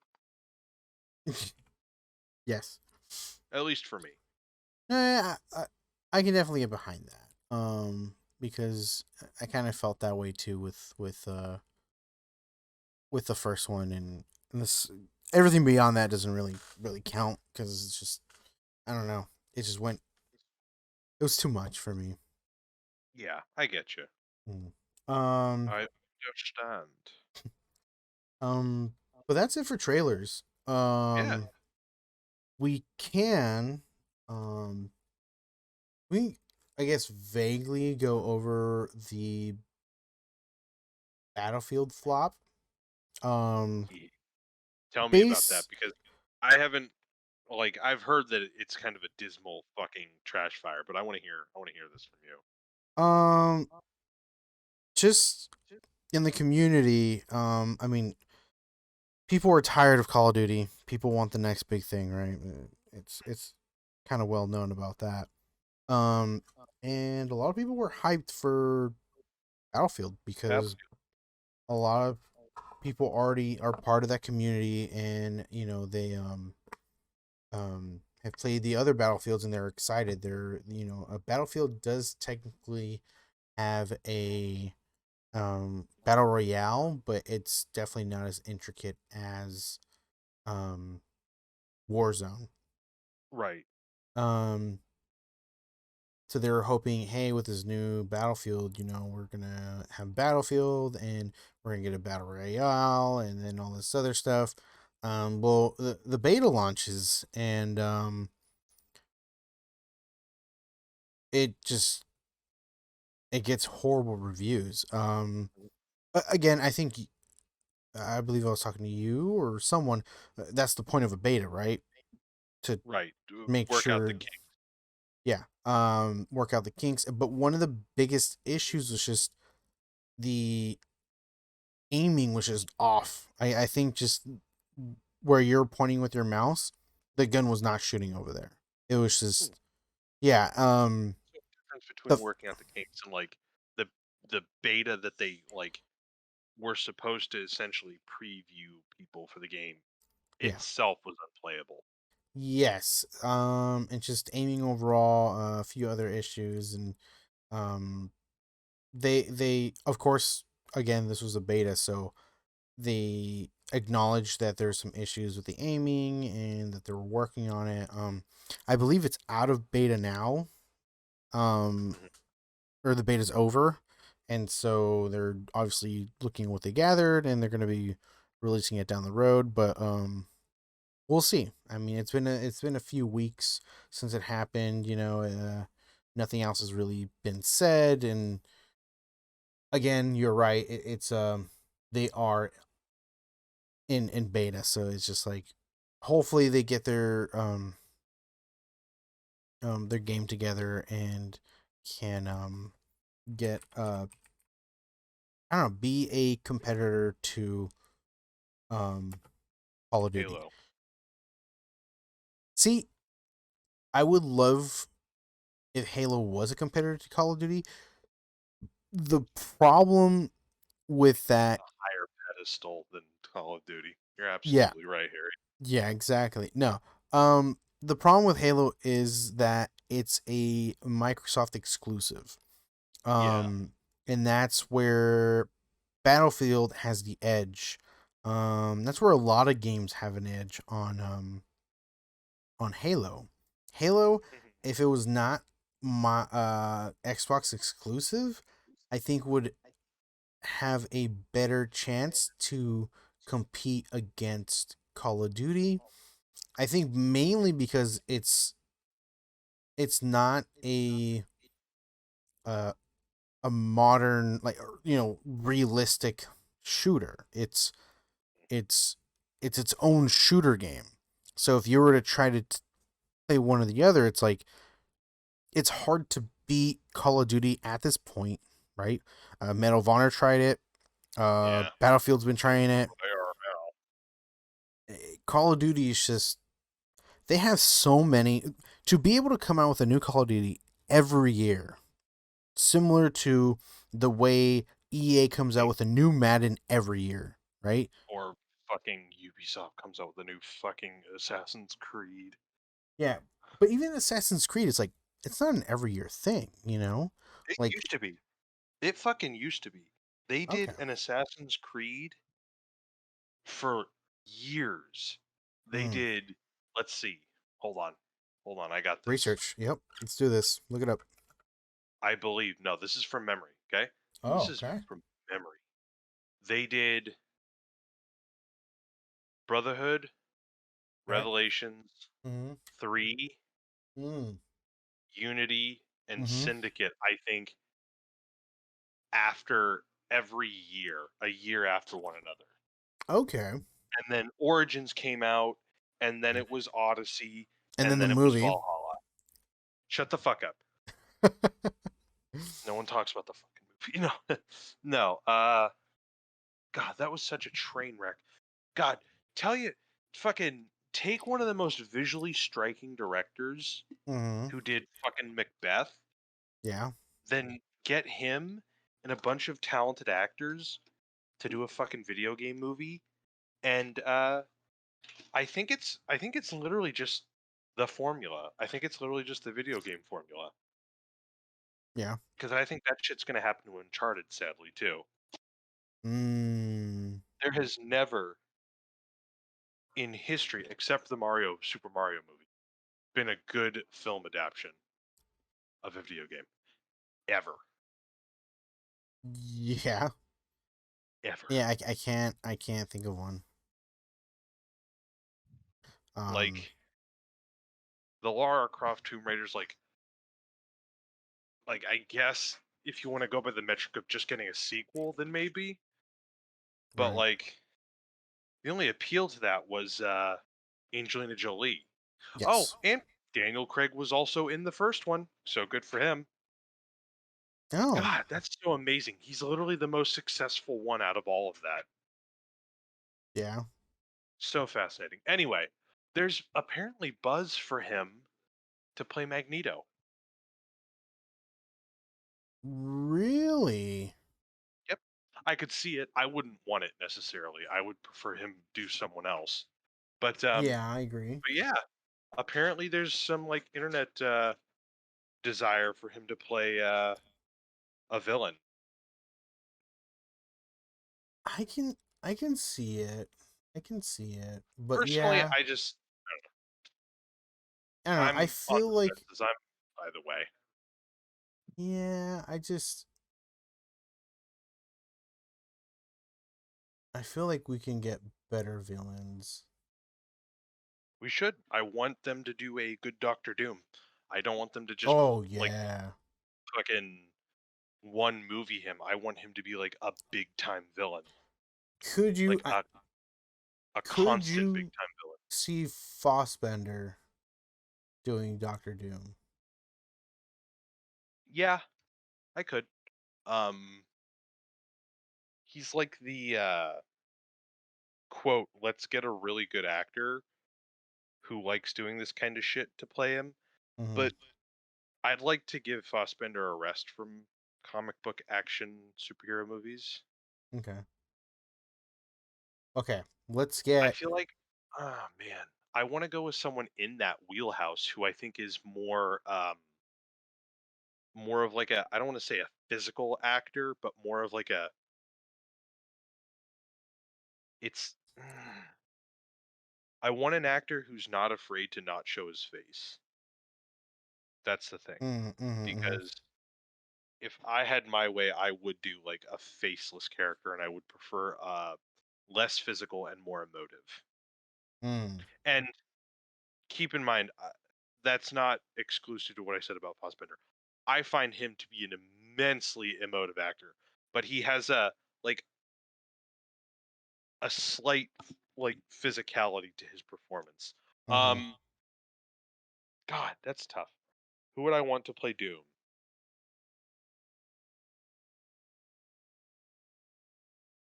I think for voice, Yeah.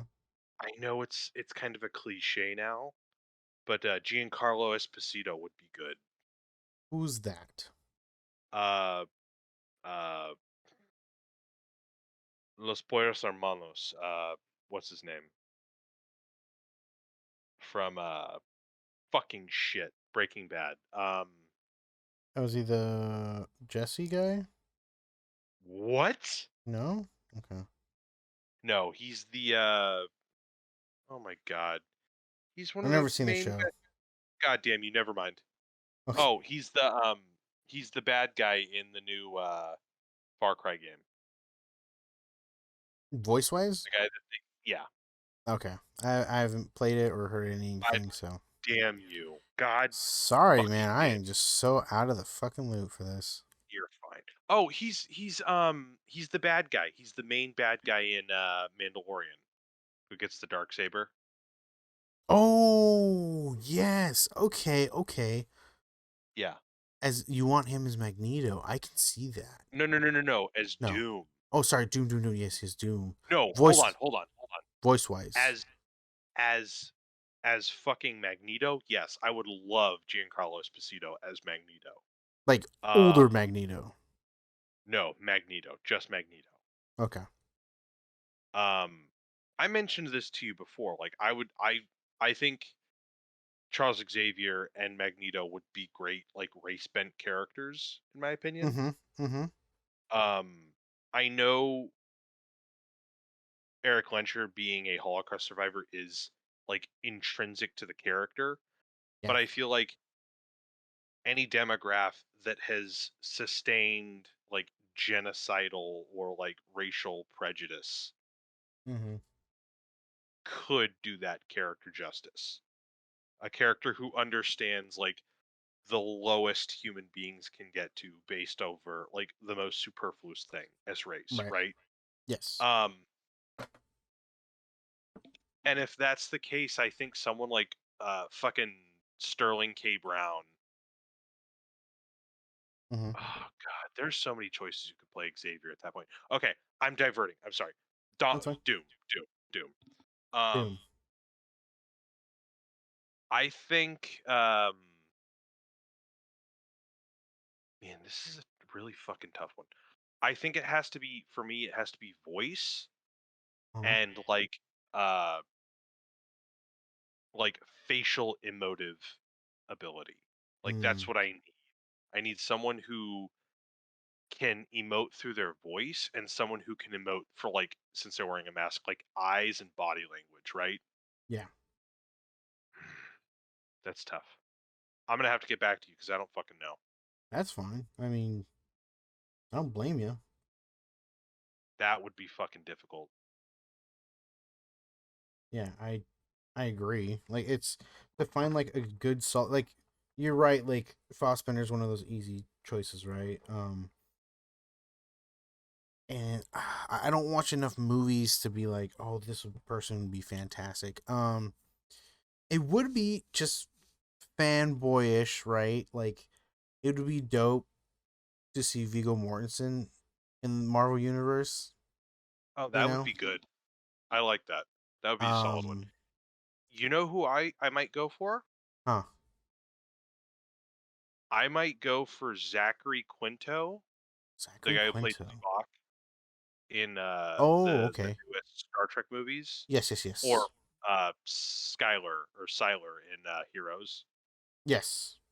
I remember or him Chris from. Pine, the guy who played Kirk and Steve Trevor in Wonder Woman. Oh, okay. Like, I mean, colored eyes, I don't give a shit, but he has like these piercing eyes, this great stare. Mm-hmm. Mm-hmm. There's a movie that he's in called Hell or High Water. It's a great neo-western where I think he actually gets to show off his like dramatic chops. Mm-hmm. And I don't necessarily know about his like physical emotiveness, but like the voice I think we could work with, and like the facial expressiveness I think we could work with too. But Yeah. I don't know if that's something they'd go with. Well, never mind. I don't fucking know if any actor would. So we'll not go off of that. That's just like fantasy pick. Now, Yes. Zachary Quinto, I Mm-hmm. absolutely know has a great stare, has great like emotive eyes, has a solid smoky voice. Mm. Maybe I don't know. I don't when I envision Doom, I don't think of like I think of someone who sounds more human. Yes. Maybe not necessarily too human because I think that takes away maybe from a little bit of the menace, but less villain and Yeah. more human, and I think that works for me. Okay. I get behind that. Yeah. Fuck yeah. I don't know how we got to this topic, but I don't care. if Halo was multi-platform, I think they could be a way better competitor to Call of Duty. Can Um, you imagine that I'd Halo is probably play it already a more. better franchise than Call of Duty, and the only thing holding it slightly back is the fact that it's an Xbox exclusive. Yeah, it sucks. Because the only reason that Call of Duty got so big was having multiple companies pushing out Call of Duties. Yep, and multiple platforms too. And Like they the got multiple platforms is what so got many. them. Yeah, You um, the because what really also what had so Halo obviously had the competitive nature, right? mhm, No one like people played Call of Duty competitively, but it was not like nothing, nothing like competitive Halo with Capture the Flag, right? you're Um, right. and and just having Call of Duty come out every year, it just gets a little Yeah, the less prestige wears competitive. off. Yeah, Hmm. like it's great for people who are just looking for the next thing. Like, oh yeah, new Call of Duty, cool. Like once a year. Again, like I said before with the Maddens, like every year you come like obviously because teams change players and everything, so you got to come out with one next year. But they come out with a new Madden every year. It's basically the same thing. All they do is change the roster, and then you have to pay $60 for it. Um, yeah, I know, right? So there's that. And that Call of Duty has over Halo, and it sucks because like Halo had the competitive nature, a superior game. Um, and it's like, Be and fair, I think Call of Duty has almost from like day one mastered game feel, and Halo has kind of had an identity crisis where it's had an issue with that.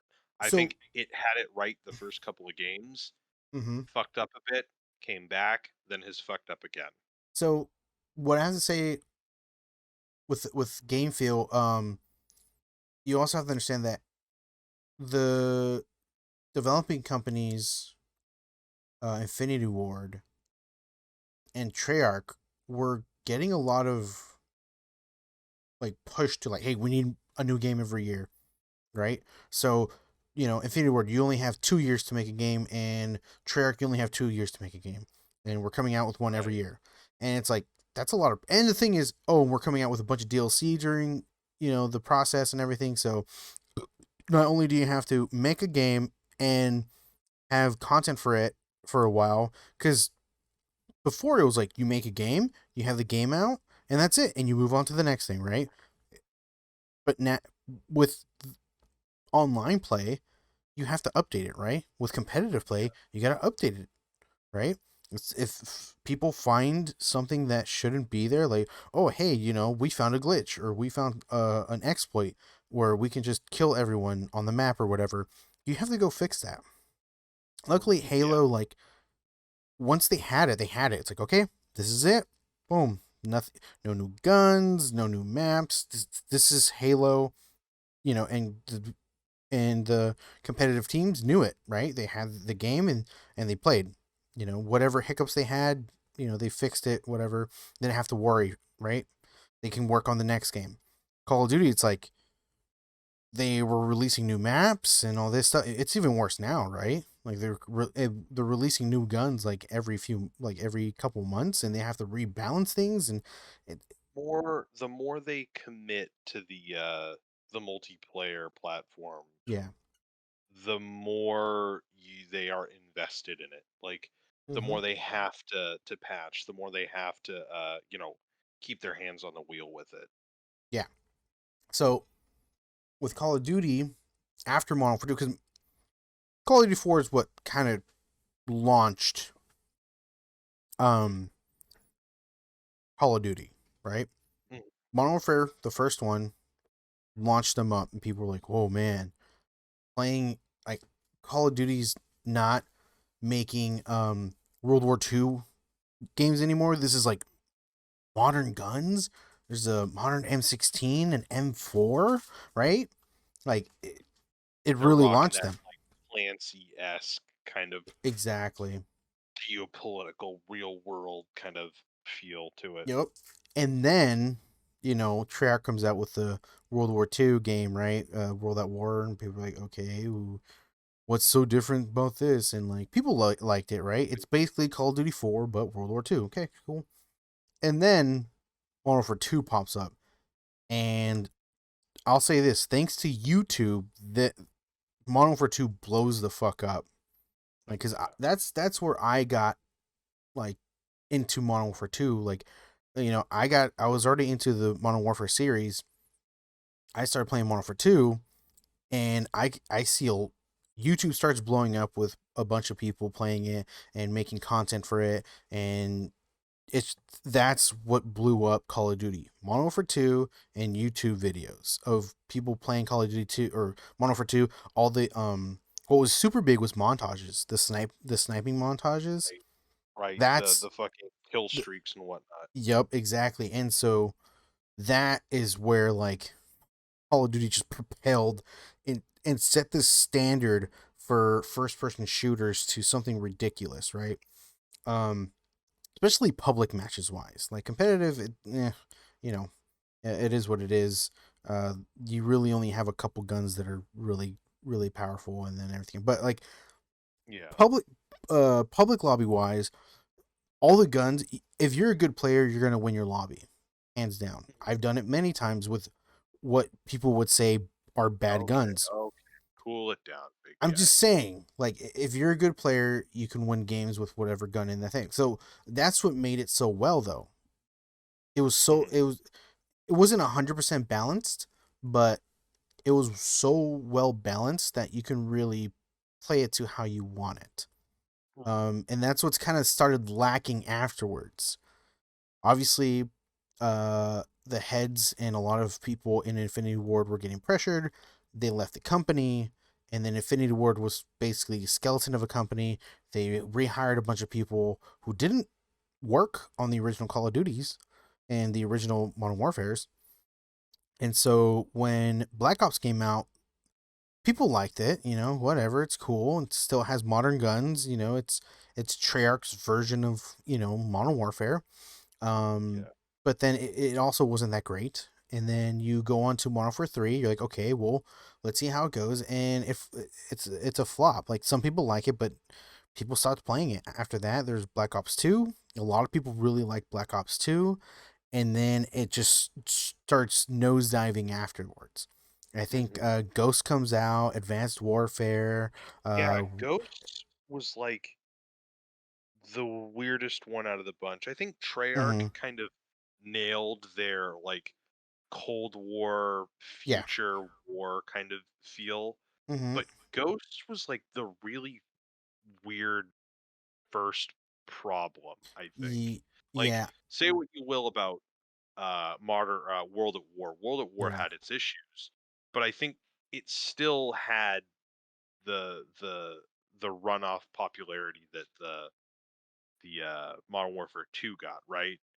By virtue of yes, being right after Modern Warfare 2, it still had that bounce. mm-hmm, Then you have all this other stuff, but like Ghosts is the first game I think in their franchise where it's like the fatigue really begins. And then you well, have like future warfare and mm-hmm. advanced warfare that just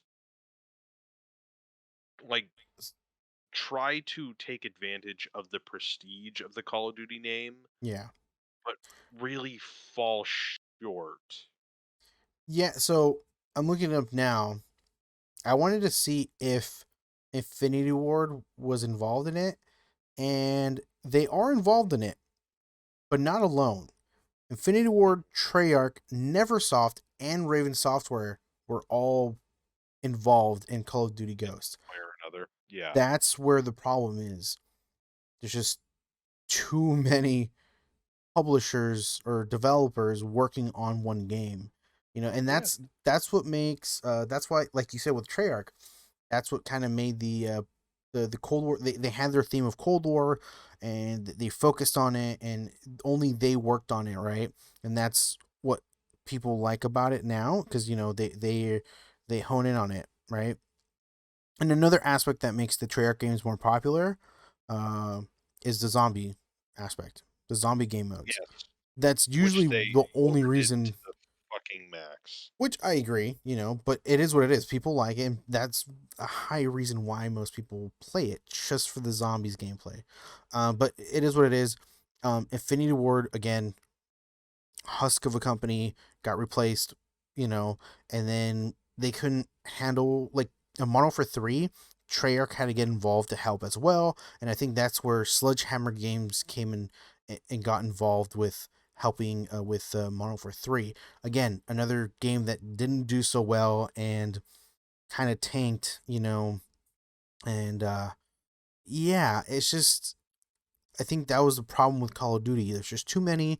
That everyone's, every year it's different because it's a different company working on it, and it's just, you people do get tired of it. And now that there's Warzone, and you don't have to pay money to play Call of Duty, and they do come out with new weapons and stuff like that. So it's like, and I mean, they didn't really change the map this previous time, but they are planning to really change the map to something different.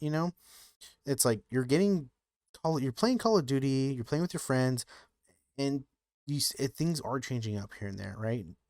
So what's the point of buying the games now, right? Yeah. For who plays the multiplayer? No one really plays the multiplayer anymore. Like, oh, I'm just gonna Mm. play Warzone. It's free. Um, where Halo, like, as much as I like the concept of a Halo BR, multiplayer, it's where it's at, and that's where it's Oh yeah. always been. It's at, you know, and like, again, I would love Halo to come out with a BR, but if they stick to Halo or multiplayer only, like, I'm okay with that too. Like, that's where the bread and butter's at, Um, Speaking of but fucking Halo, man, we'll talk about that later. okay. I mean, I was kind of just going on a rant. I don't know where I was going there. No, I liked it. I liked what I was hearing. Hmm. Hmm. I liked it a lot. All right. There's one last topic that I wanted to bring up. Oh. I wanted to update everyone on my platinums. Get All at it, right. big boy. I so there's this game called Gauntlet that I was playing. I don't know if I already talked about it, but that one was a grind. I had to kill like 15,000 enemies, and I had to do that like 6 different times for 6 different enemies, and that I had to do that multiple times for each character.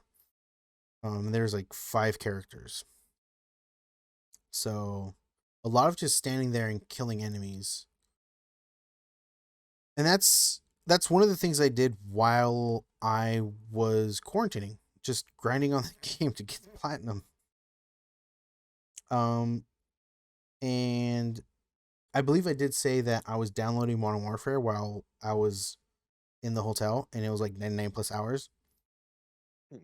So when I finally got home and I finally updated it, sorry, once I finally downloaded it, I had to update it with a new patch, and then I had to download 3 separate things of campaign. Like you had to like download 3 different downloads Right. for the campaign. Um, that's literally all I wanted to do was play the campaign. I didn't want to play multiplayer. Didn't want to do it. Just campaign, and Straight into it. Yeah. it took me a very long time. I uninstalled as soon as I got the platinum, but the platinum took me about like 8 hours to get. Um, very easy platinum. Um, not very difficult.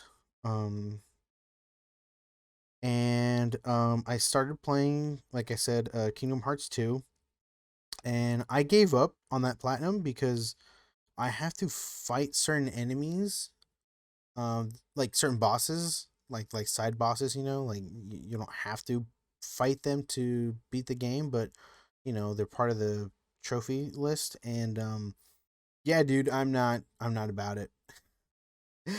Really? I This is the first time I've ever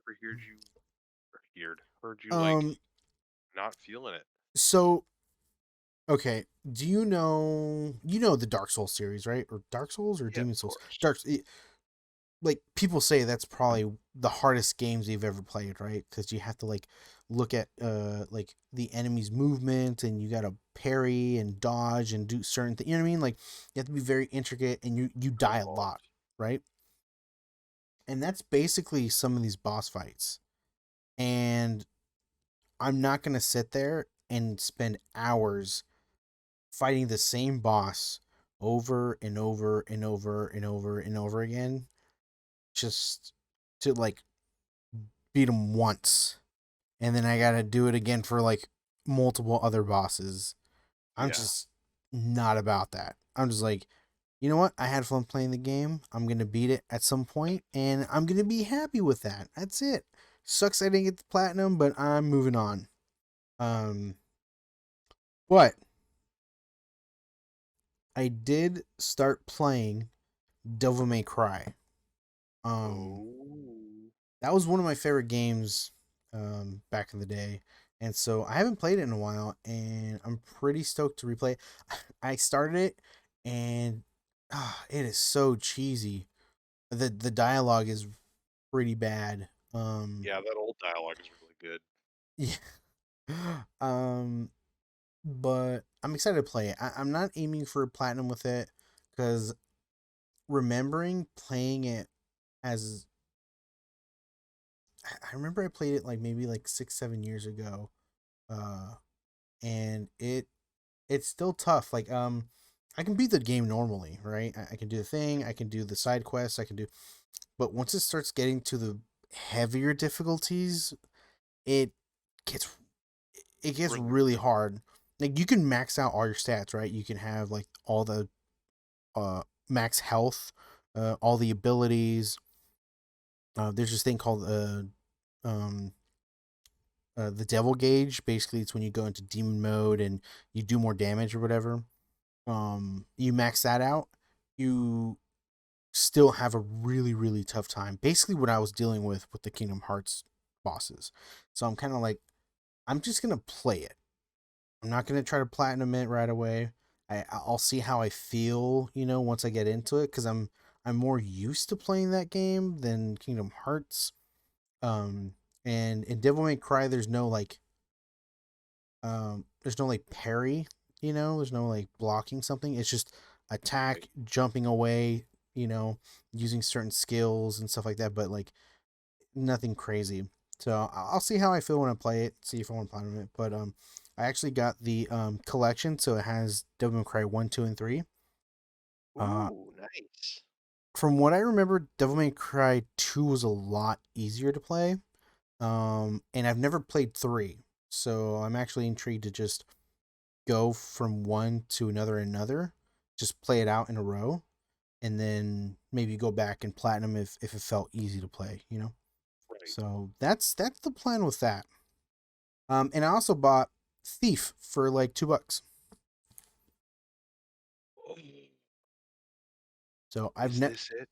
Is this my big boy's foray into the immersive sim genre? I'm gonna try it. For $2, dude, it was like 90% off. I was like, yeah, I mean for $2, sure, why not? Sound, Mm-hmm. I swear to God, dude, still holds up after like 20 something years. Oh, I'm talking about the It is. the the remake. All right, so that was hitting the mark with Harry and I'm so Look forward sorry. to seeing you again one of these days. Yeah, thinking of retiring. No, I'm kidding. Oh man, that breaks my heart. You no, please no, I'm sorry. It was on sale for $2, and I was like, yeah, I'll no, see how it is. no. Sorry. Just do the '98 version, dude. I Just if if I can bite the get a fucking bullet.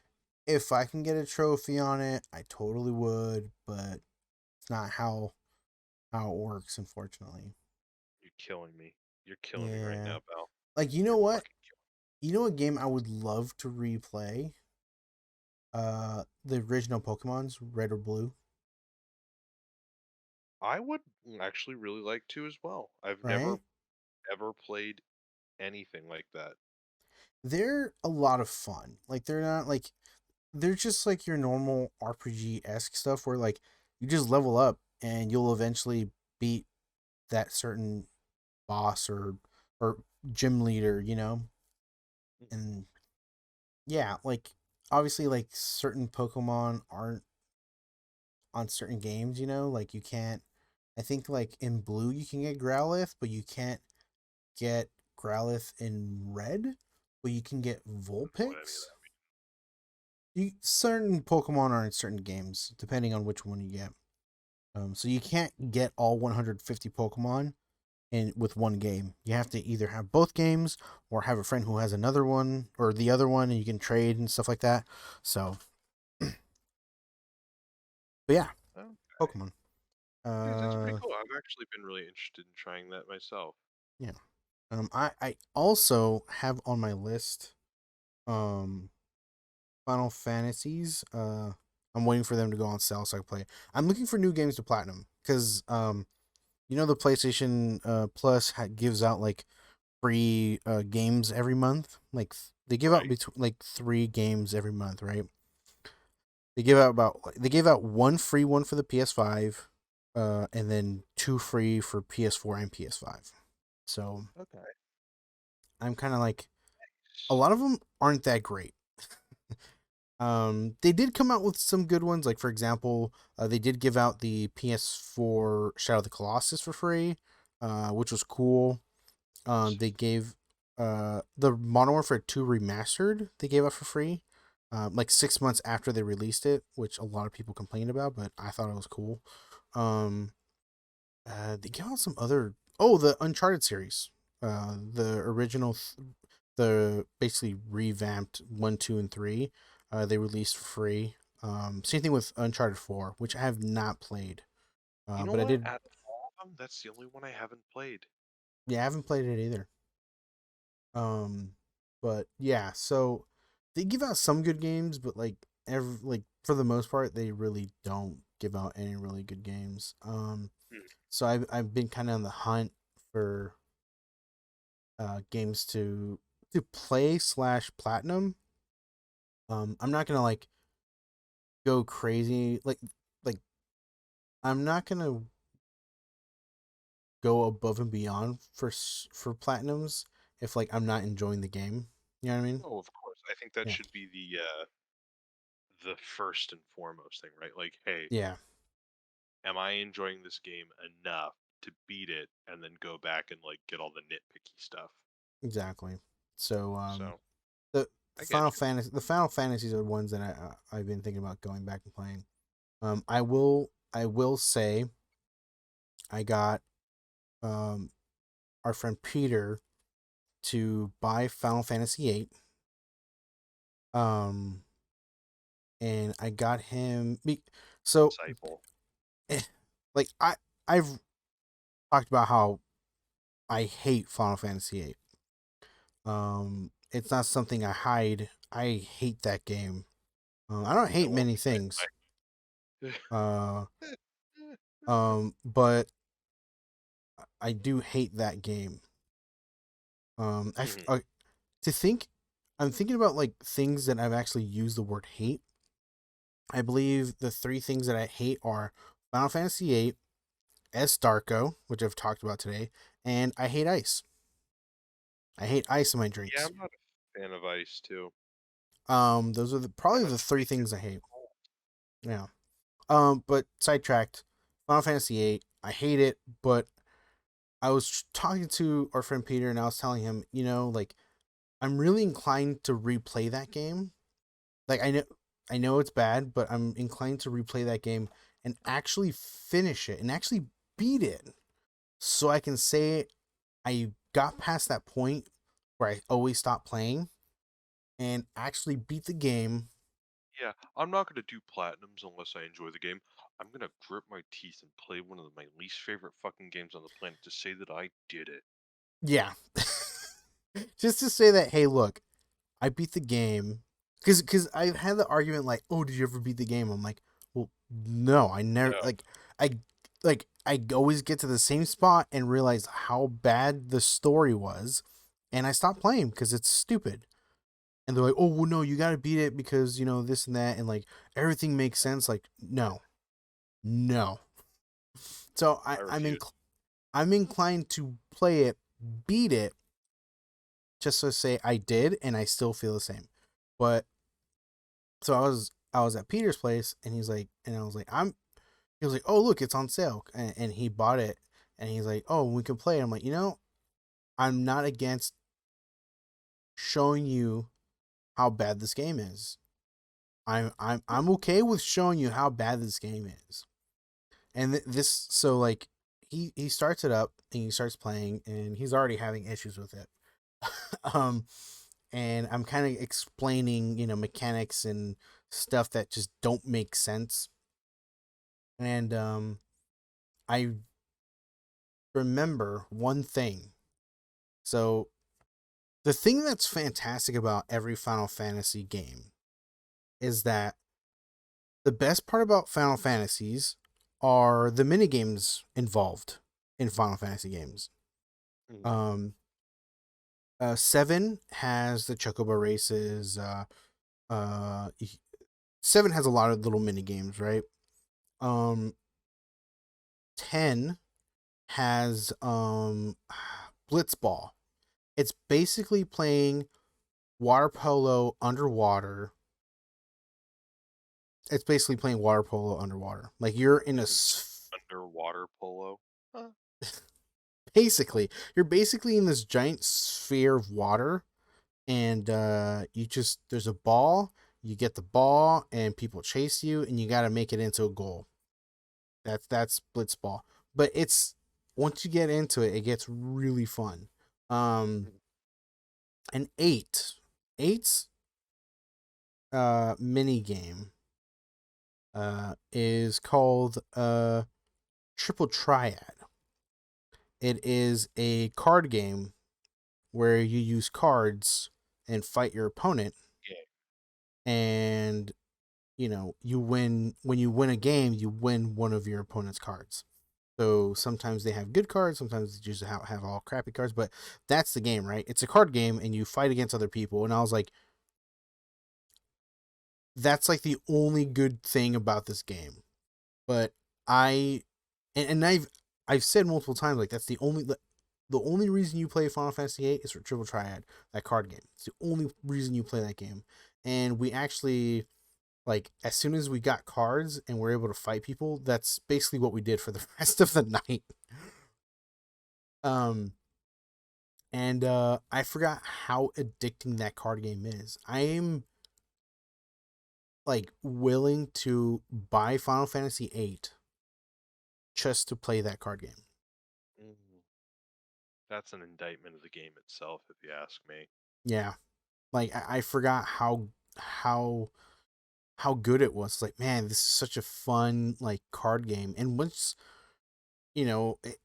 it's very, man, I wish I can explain the way it works to you where you can visually see it, but you just have to, like, watch a game of it. It's kind of like, okay, think of like Magic, but not as complicated. It's pretty straightforward, but you have to run a lot of numbers in your head and you got to see what's happening. You're like, okay, so it's Oh, based. that sounds a lot like Magic.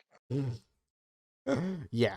um I guess Magic, but without any grammar or any letters. It's literally just numbers. Hmm. So you're just doing Okay. math. Yeah. Ugh. God, who the fuck likes that? But yeah, I'm intrigued to buy that game just to play that card game in the Oh, game. that's interesting. God, that's so Um, sad. You yeah, poor thing. I know. I'm so sorry, but, like, I actually I cheat sometimes because if I'm gonna invest money in a game, I look at the trophy sometimes. If it's a game that I'm like, is it worth to Cheater. buy? Yeah, I know, I Hmm. cheat. Like, for example, like Devil May Cry, I didn't really look at the trophies. I was just kind of like, I'm gonna buy it because I like the game, right? Like, I like Devil May Cry. I'm gonna buy it because I Of like playing course. it. Um, but Final Fantasy VIII, is it really worth it for me to buy it just for that card game? So I looked at the Apparently. yeah, right. So I looked at the trophies, and they're actually really easy to get. And I'm just like, well, I mean, maybe I'm in debate, right? I'm still in debate. If it, like, gets like, hey, yo, this is 90% off, buy it for like $2, like Thief was, I'll buy it. But, like, I'm What not games? buying it. I'm not buying it at full price. You could try. No, not at all. Um, man, I've been talking up a storm. What about I you? know I like. You planning me any games? Actually, yeah. Oh, I um I just updated my Xbox oh, sick. in like a couple months actually, and I've been playing Breath Edge, which is like a lightly satirical space cartoony space resource management survival. Okay, okay. It's fun. I don't really know like if it's any good. I've never been a big fan of like the resource survival games, but Uh, kind of like Ark, right? Minus the right. dinosaurs. Yes. Um, it's fun. It's momentarily keeping my interest. God, I'm trying to think of the next couple stuff. Oh, I actually downloaded Back for Blood, and I'll be Oh, playing that soon. dude, Yeah, yeah, awesome. I forgot it's on Game Pass, right? fuck yeah. Dude, And there are a nice. couple others. I'll probably discuss them next week. Okay. That I wanted to get to play, as well as finishing What If. Ha ha ha. But yeah, other than that, I've mainly just been sticking with Deathloop. Mm-hmm. God, And it's so enjoyable. I've gotten into this thing where I have this relationship with one of the guys that I just hunt down mercilessly now, and I that's love it. fantastic. I'm not gonna lie, Mm-hmm. there are printouts, um, every, like, Arcane game, or at least the Dishonored ones, Mm-hmm. have, like, these stations where you can view the map, and Oh. this game is no exception. You can, like, view a map. You don't automatically have, like, a map, but you can go and find one and view it, and it's gridded, or grid, with a grid, Oh. and I'm not gonna lie, I want to create a physical version of one of the maps. Mm. Like, I have a physical printout of one of the region's maps, but I mean, Okay. like, a 3D print, like a 3D printer, like, equivalent, like, the buildings and shit like that, and make a small, like, I don't know, like, 12 by 24 Mm-hmm. version of that, or like a whatever, 8 by 24, because Updom is my favorite map in the game, and it's literally like a a cold main kind of like building style Yeah. on like a cliff face, and it's really fucking cool. I don't know. I fucking love this game. It's really fucking fun. It makes me want to go back and play like fucking Half-Life, just the kind of the vibe it gives me. Maybe not Mm-hmm. like the feel or the tone, but just like I was talking to a vet yesterday and he was like, "What's your favorite kind of visual style in video games?" And I'm like, "Half-Life. I fucking love Half-Life." Or at least Half-Life 2. Yeah. So yeah. Shit, man. I'm Yeah, glad you're still enjoying it. thank you. Oh, Mm. absolutely. Uh as much as I like the retro look, I don't know if I like play Diablo for the look. I mean, I've No, I've yeah. I've never been much for that look. I don't know, like it's fun playing it. I would classify Diablo as a game that I enjoy for the social aspect, and not sadly for any of the things that I think people want you to like it for, right? Like the Yeah. story or the visual, like, you know, the story, the characters, the setting, all that kind of stuff. But to each their own. Mm-hmm. Mm-hmm. Yeah. Oh, yeah. This is a good Yeah. night. This is It fun. This is is. good. I'm enjoying this. I'm probably gonna call it because I've been up since 7 and I worked a 10-hour shift. But Why? why did I wake up to go to work Why at either? 7? Yeah, Okay. fuck. I start at 7 and I get off at like 3:30 to 4. Uh, for my 8 hours. Poor boy. But a lot of shit happened and I had to make sure I did it before the end of the day. Um, and that took me over to clock out around 5:30. So, but hey, 2 hours of overtime. Look how they massacred my boy. Yeah, my boss is probably not going to be happy, but I mean, it does kind of land on him. Not Yeah, really, I know. does it? No. It's his fault that you had to do overtime. Yeah. Don't you love that? Don't you love it's like we should be compensated for having to, for needing to work a little bit extra 8 hours. All right. Well, it's probably your fault that you worked the 8 hours. So, they do everything possible to like nag you out of that extra time that you earned. Yeah. Bastards. All right, man. You want to do the outro? No, but I'll do it for you. Yay. Folks, if you like and subscribe. If you don't like us, Mm. do it anyway. Hate watch us. We would love the eyes on us. Mm-hmm. Mm-hmm. Catch us at YouTube, hitting the mark. Yep. Yeah, no, I was wrong. I was right. I thought I was wrong. Hitting the mark with Harry and Mark at YouTube.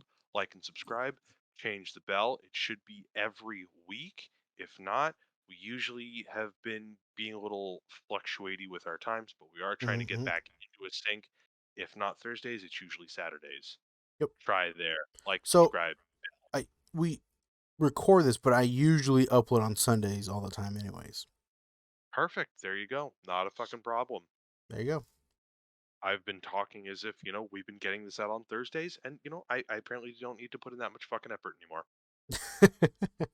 I Fucking just I just realized that now. Like, wait, I usually upload on Sundays anyways, because Friday we game and Saturday I get home and I'm really tired and like you I don't want to edit deal with it, shit.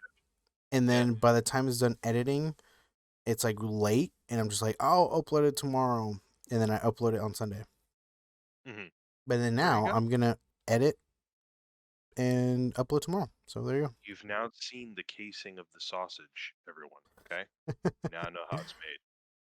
Also, if you want to email us, Hmm. tell us we suck, tell us you love us, tell us you love to suck us, you can hit us up at hittingthemark2020 at gmail.com. That can. And if you want to hear us and our opinions, because everyone loves that, you can Hmm. hit us up on Twitter. Capital H, capital T, capital M underscore podcast. One more time, HTM underscore podcast. Tell us how stupid we are. Again, tell us how cool we are. Tell us how cool it is that we're stupid, or how stupid it is that we're Mm, cool. Whatever. yeah. I don't think an idiot would have came up with that little palindromatic sentence there. You think?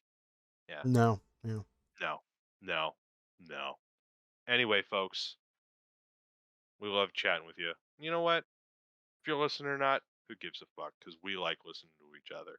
It's You true. guys have a wonderful night, and we'll talk to ourselves next week. Bye bye. Auf Wiedersehen.